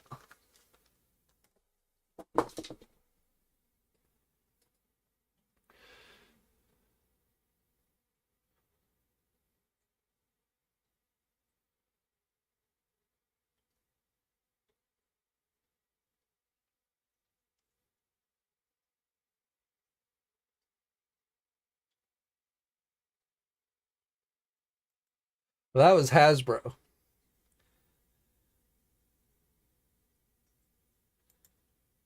Well, they're ugly by today's standards, but back then, yeah,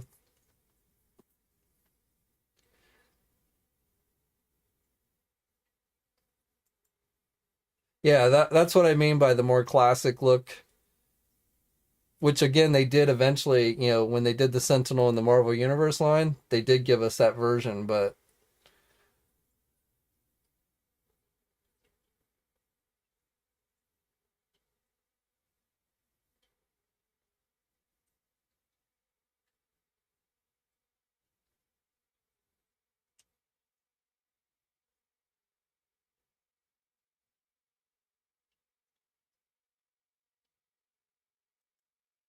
hey, Capona Bear, thank you much, brother.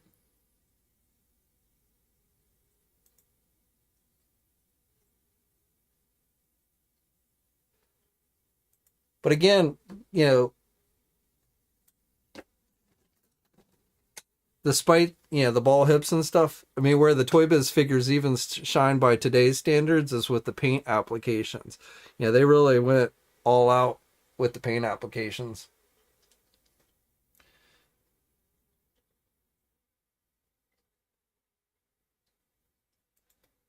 I I don't I don't think I have seen somebody mention it was on discount, but I don't think every store, like my store, still has it at regular price. But I wouldn't be surprised if eventually it doesn't go on discount, just because they have so many. I mean, it's not a hard to get figure, but I do like that King Grayskull. I think it's a nice figure, but they Target. I mean, it's good in some ways because it's easy to get, but but like a lot of the master stuff at Target seems to end up going on discount.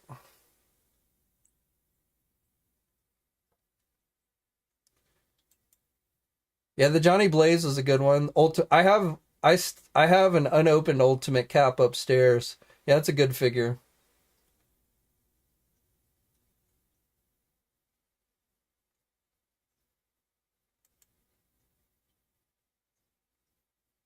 Yeah, 20. What was it? The original price was what, $30 on the King Grayskull.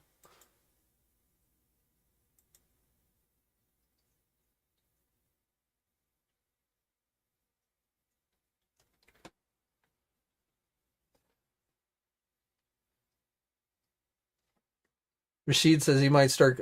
Yeah, I like Masters. I mean, I never collected Masters of the Universe as a kid. I watched the cartoon, but I never collected the toys. But I do like the Masters of the Universe stuff.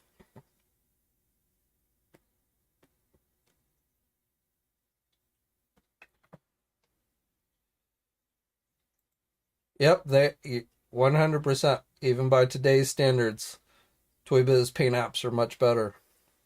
But that also, I think, has to do with the figures were cheaper to make back then, so they could do stuff like that. Where I don't think, even if Toy Biz was still around and had the license, my guess is, they would no longer have those types of paint applications.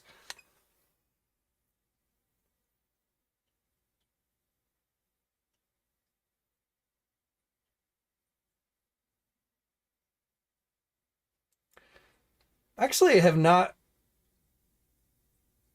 found the Target exclusives to be that. I always find Walmart exclusives harder to get than Target. I don't like any exclusive, to be honest, but now sometimes it takes a little while, but usually Target does end up putting them out.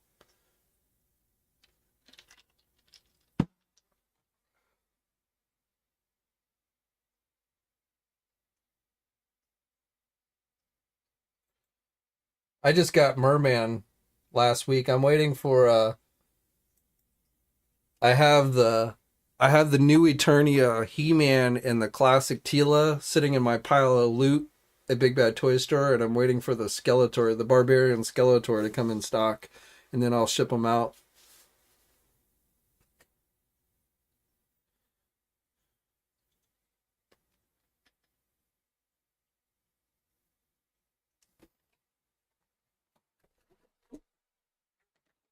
Oh, one more I had. So this is the movie Wesley Snipes Blade figure done by Toy Biz. And, this was long before we had, real scan technology and that kind of stuff. But I got to tell you, Toy Biz did a knockout job capturing Wesley Snipes' likeness on this figure. This is even by today's standard, I mean, you do have the ball joints on the legs, but otherwise, this is like a top-notch figure.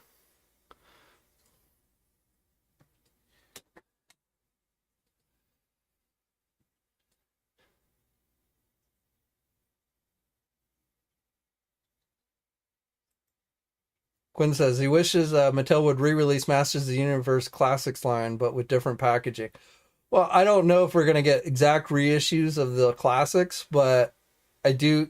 If you look at that 40th anniversary He-Man figure, I mean that's pretty close to a classic figure, and I definitely kind of feel like they're gonna do more of those. So may not be exactly like classics, but I do think we're gonna get something along those lines. And a lot of the new Eternia figures do look very much like classics to me, like the Beastman figure that we saw the images for, and the Hordak figure, and the She-Ra figure. I mean, those are all very classic-like to me. So,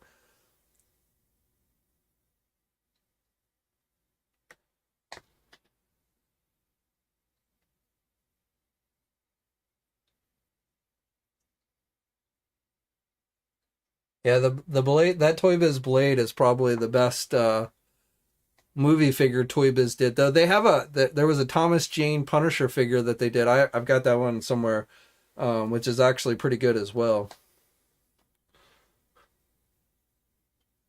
I never liked their X-Men figures. I never thought were that good, but they did do some, the Punisher and the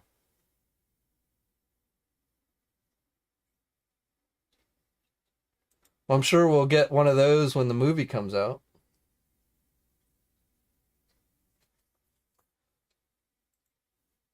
Who pulled the pre-order?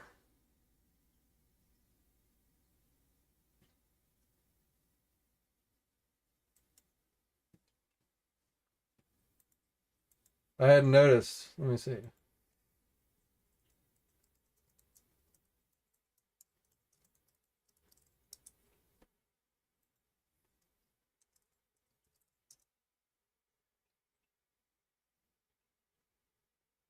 Huh.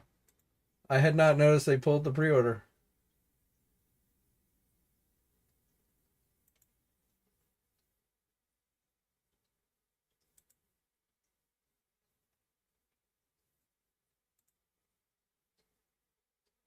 I'll do some checking on that and see what's up with that. I don't know why they pulled it.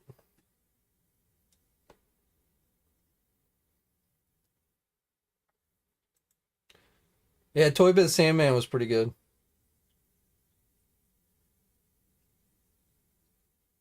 Yeah, I just checked. It is. I don't see it on there. I hadn't noticed, but I'll do some checking and let you guys know if I find anything. I mean, I'm sure for some reason Mattel communication communicating with Mattel is not an easy thing. So who knows? I mean, the next wave of Origin figures should be going up for pre-order at some point, but I don't know exactly when.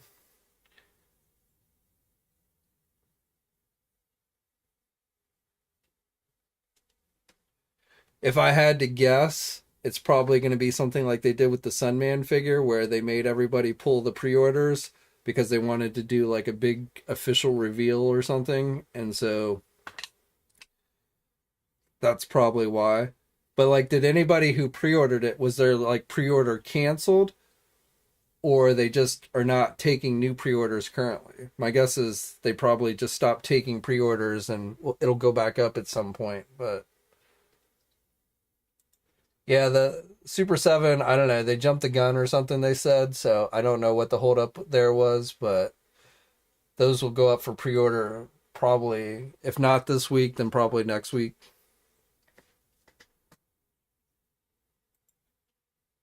Well, if you mean at Walgreens, no, I don't. Um, Hopefully soon, but that figure started hitting overseas, but I don't know when Walgreens is going to put it up. I've been checking on a regular basis, so hopefully again it'll be soon, but I don't know for sure.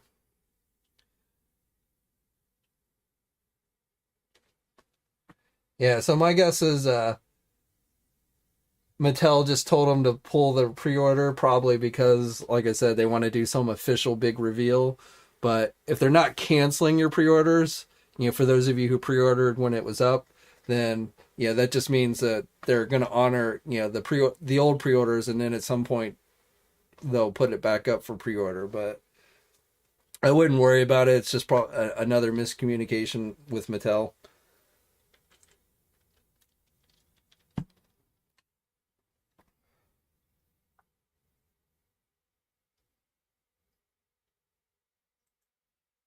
My favorite's probably Captain America, just because it's my favorite character. But the Giant Man's a pretty good one. I got that one. It's probably not my. I wouldn't put it in my top five list or anything, but it's not a bad figure. You know, figure. I mean, as far as not necessarily my favorite characters, but like the Dragon Man, the Modoc, the Toy Biz Modoc figure, I still think is as good as the Hasbro one. Um, Captain America, just because he's my favorite character, but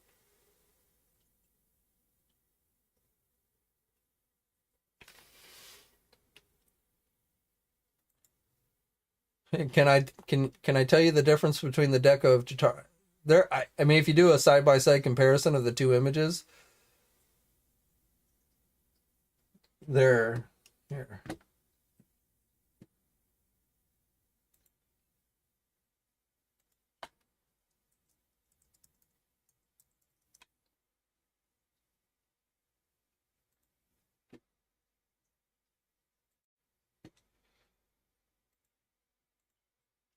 So this is the regular version.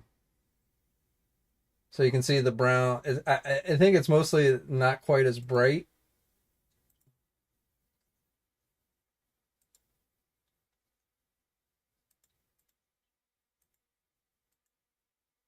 See, the colors are much brighter on this LGN version.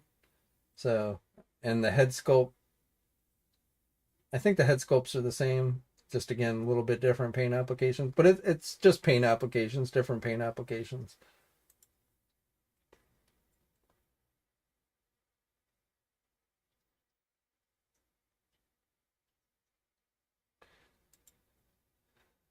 Bean says the LGN reprints for Wave 6 seem like an odd choice, but it's their way of getting reusing those same sculpts to make, get their money out of those sculpts. I mean, we see it's not new for a company to reuse sculpts. I will tell you, it's a little strange that they put them all in one wave, but I guess they felt like they needed a breather or something, maybe to do catch up.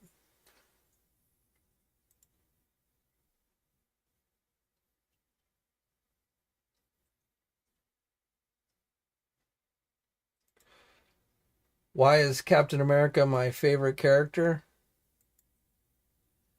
Uh,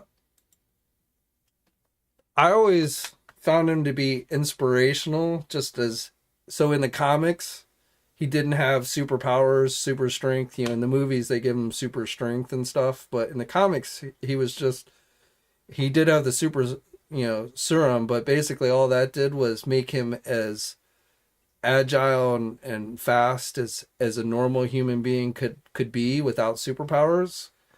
And basically he just trained hard and everything. So I just always, kind of like Batman. I mean, a lot of people like Batman because he doesn't have superpowers, and it's kind of like the same thing for me with how Captain America was. So, and I started reading comics, the Captain America comics, back during the whole storyline with John Walker and U.S. Agent, and when Steve Rogers became the captain for a while and stuff. And so that's one of my favorite storylines. So, and U.S. Agent's also a favorite character of mine for different reasons.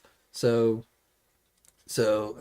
that's basically why. And he's just always been an inspirational leader, a guy with no superpowers, but everybody kind of looks up to for leadership. And I've just always found that to be cool about him.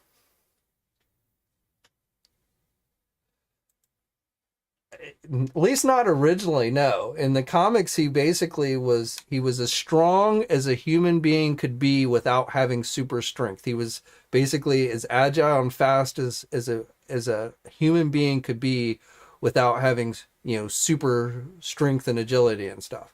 So basically the super soldier serum made him as basically as fit and agile as a human being could possibly be under normal circumstances. And of course, he would train every day and all that stuff. He'd work out in the gym and stuff. So it wasn't like, now his shield was made with adamantium and vibranium, again different from the movie, which was only made by vibranium. So his shield was impenetrable, or near impenetrable. And so, his shield basically gave him protection, and he knew how to use the shield, having it ricochet and come back to him and stuff. But he really did not have, the super strength. U.S. Agent has super strength, but not Steve Rogers, at least in the comics, at least originally. Maybe they've changed it, I don't know. But back, originally, he was basically just as fit of a human being could be without having superpowers.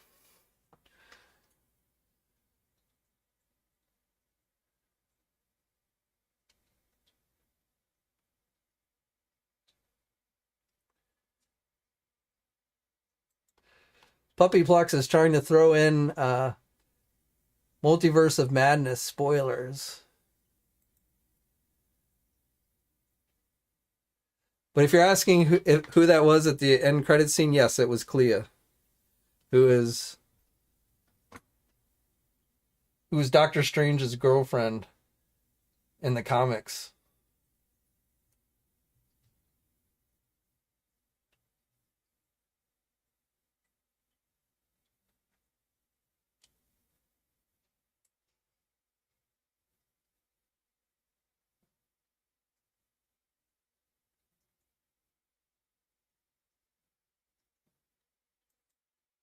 I don't know. Where is your Batman and Batmobile?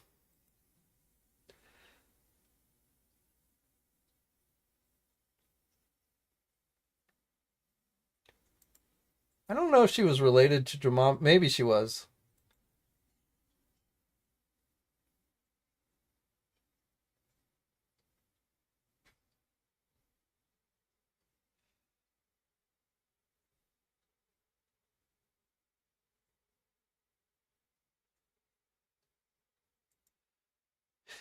You keep telling yourself that.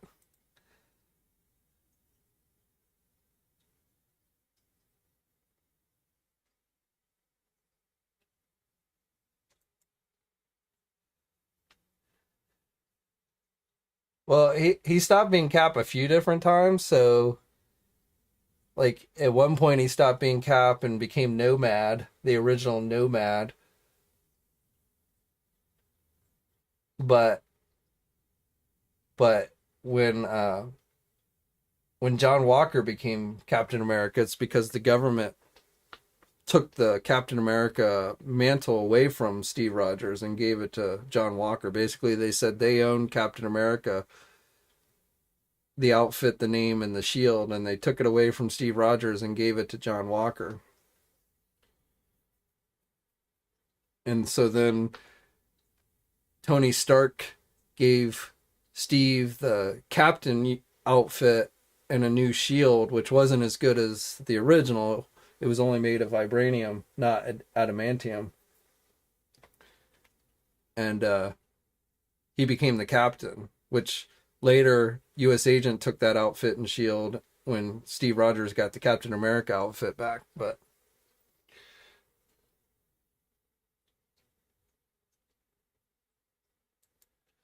yeah, we had this talk on Tuesday. Yeah, Minotaur was pretty much useless in the movie, but I think somebody pointed out he was pretty much useless in the comics too.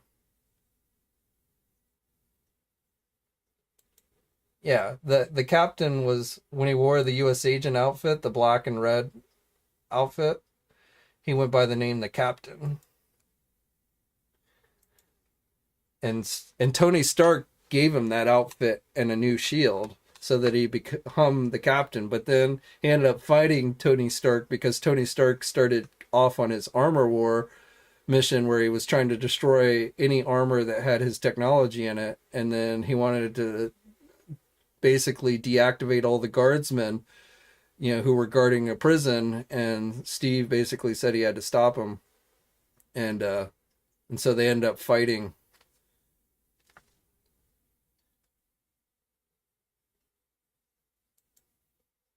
Yeah. So Steve was the first one to wear that outfit.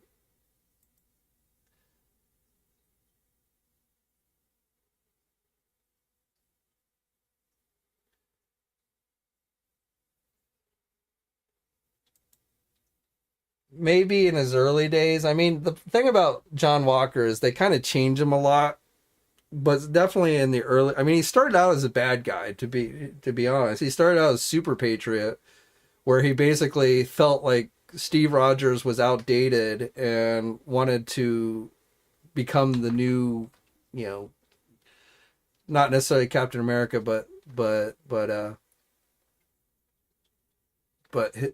become the new mascot of America, basically. And he created these situations that he could then come in and pretend like he saved everybody.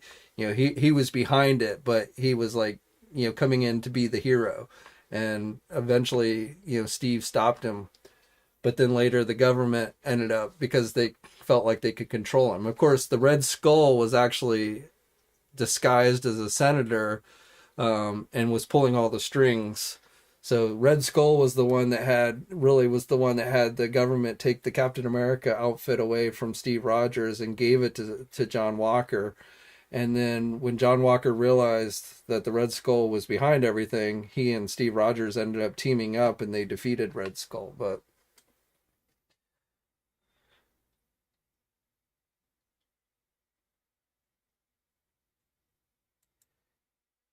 is that the yellow one? I believe that has been found at some stores.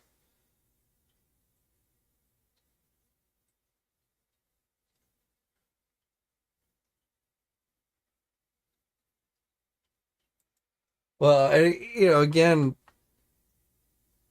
he kind of changed it, depending on who writes him. If you go back and you read the West Coast Avengers with John Walker, and that's when the government basically stuck him on the West Coast Avengers because they wanted essentially somebody from the government to watch over the Avengers and keep them in check. I mean, those are some of his best stories. There's a one shot that has him, the Punisher, and Paladin. That's a pretty good story as well. But yeah, I mean, there's definitely been over the years writers who've given different interpretations of the character.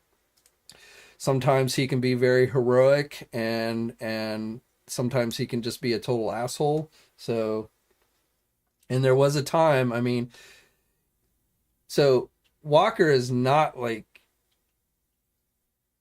he's not a bigot, he's not a racist. His best friend was a black guy, and their first mission was against a right wing group called the Watchdogs, who actually killed his sister, and that really kind of sent him off the deep end, um, where he ended up killing people. That's kind of where they took it in the Falcon and the Winter Soldier story, where where they killed his partner and he ended up killing somebody. So it's kind of similar, but it was in the comics it was his sister, or was it his parents? Maybe it was his parents. But this watchdog group, which was a right wing, group, basically found out who he was, and they, killed his family members, and so he basically went nuts for a little while, and he basically beat the ever living shit out of him and stuff. So when that happened, the government basically took away the Captain America outfit and name from him.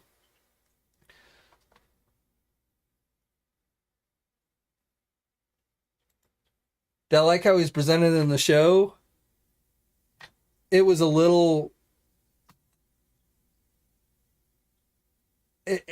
I would have liked to have seen it played out a little bit longer, but overall, I didn't hate it.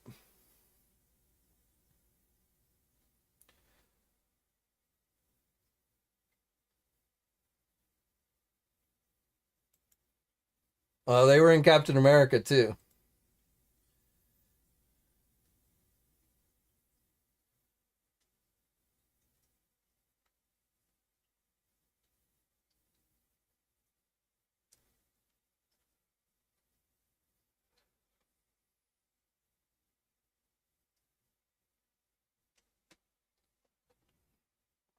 I hope and there was a time where he was liaison with the Thunderbolts, and then he lost his leg, and then somehow he got his leg back. I kind of quit. I didn't read all those stories, so oh, my bad.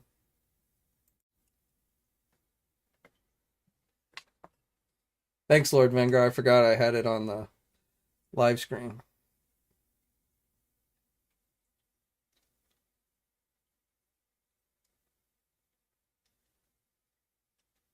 Well, and in the comics, in that original storyline, Walker saved Roger's life from Red Skull because Red Skull was about to blow his red smoke on Steve Rogers, and it ended up getting blown back on himself because Red Skull in the comics had cloned Steve Rogers' body, like for he had a really he'd grown really old, and then everyone thought he was dead, but he had basically transplanted himself into a clone body of Steve Rogers, and but ended up getting the red smoke blown back on his face, which gave him a permanent red skull.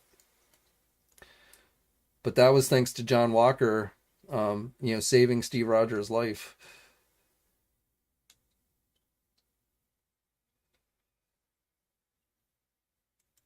I think there's a pretty good chance we'll see Walker again in the MCU.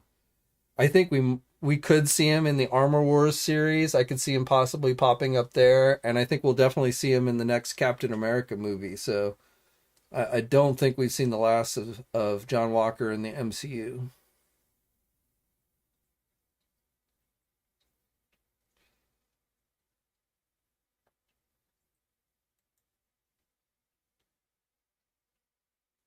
I got I did not like the I thought he looked I don't know.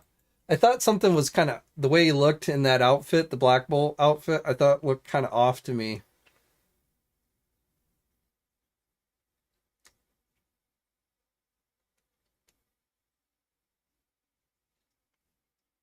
Really, you thought it was a high? And I thought it was cheesy how they, how he ended up.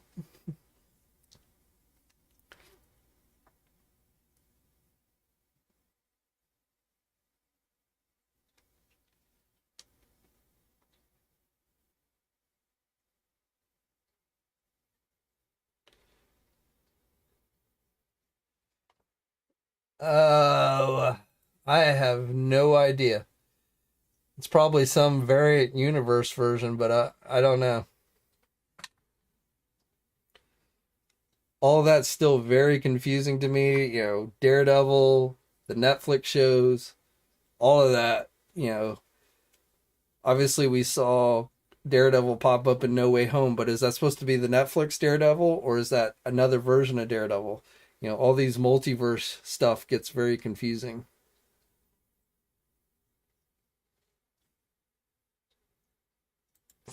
It was cool to see him, but I thought he got taken out way too easily.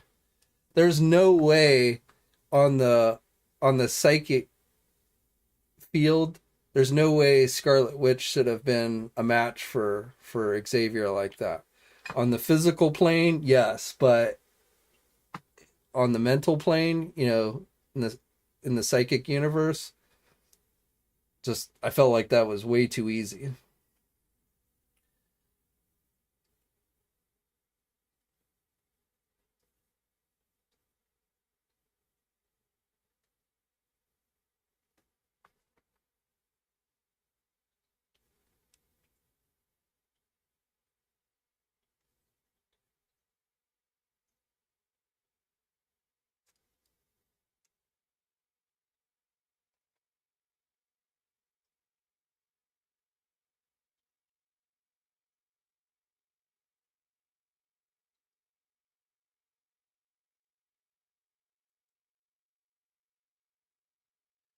I didn't really like how the Illuminati was essentially that world's version of the Avengers. Yeah, I like the Illuminati as kind of like a subgroup, but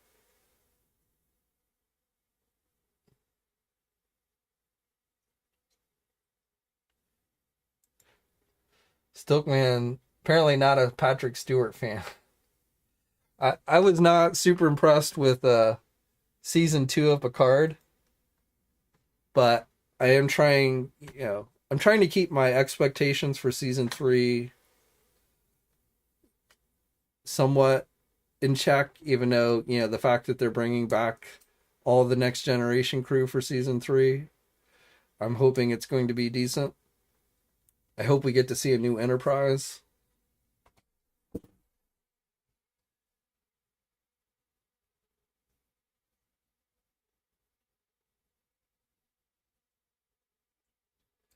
I actually thought is I mean it was a nice nod to the obviously the hover chair, but I thought it was weird how it came up so high on him. Like I feel like they should have left it down because you know it was almost like the chair that like Chris Pike has in the Star Trek series when he gets defigured. I don't know. It just seemed a little bit off to me.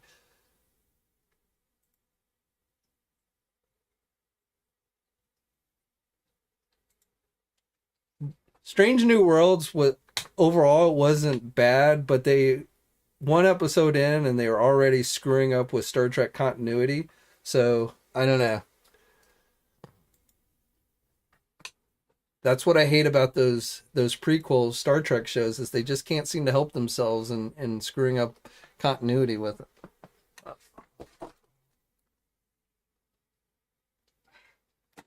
Sorry, Salome is trying to chew on Galactus's ear.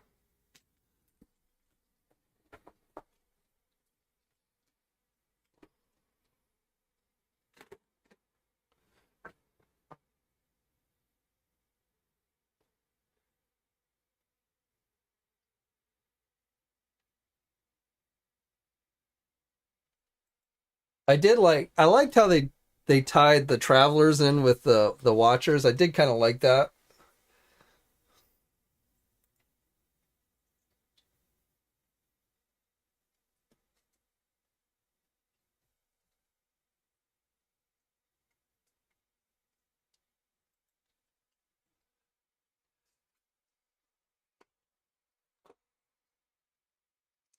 That was the same actress who played Peggy Carter previously, if that's what you're asking.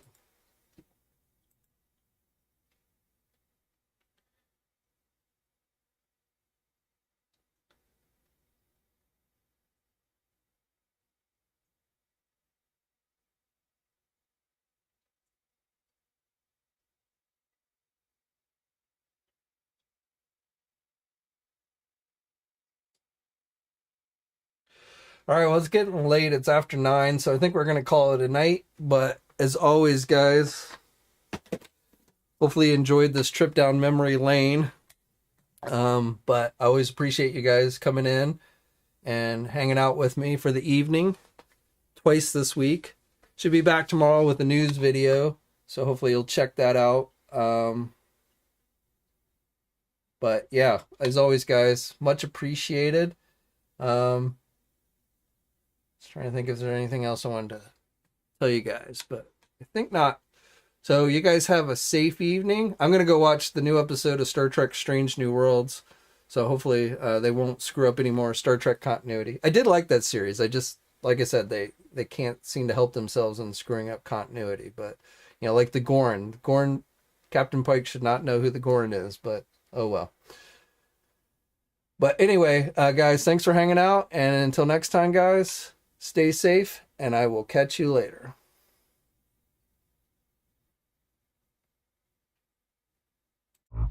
Hey, thanks for watching today's video, and be sure to subscribe to the channel if you haven't already, and hit that bell notification so alerted every time I upload a new video. And be sure to head over to the Toy News International and Marvelous News Message Boards communities. It's a great place to talk toys and win cool contests like $100 store credits to Big Bad Toy Store.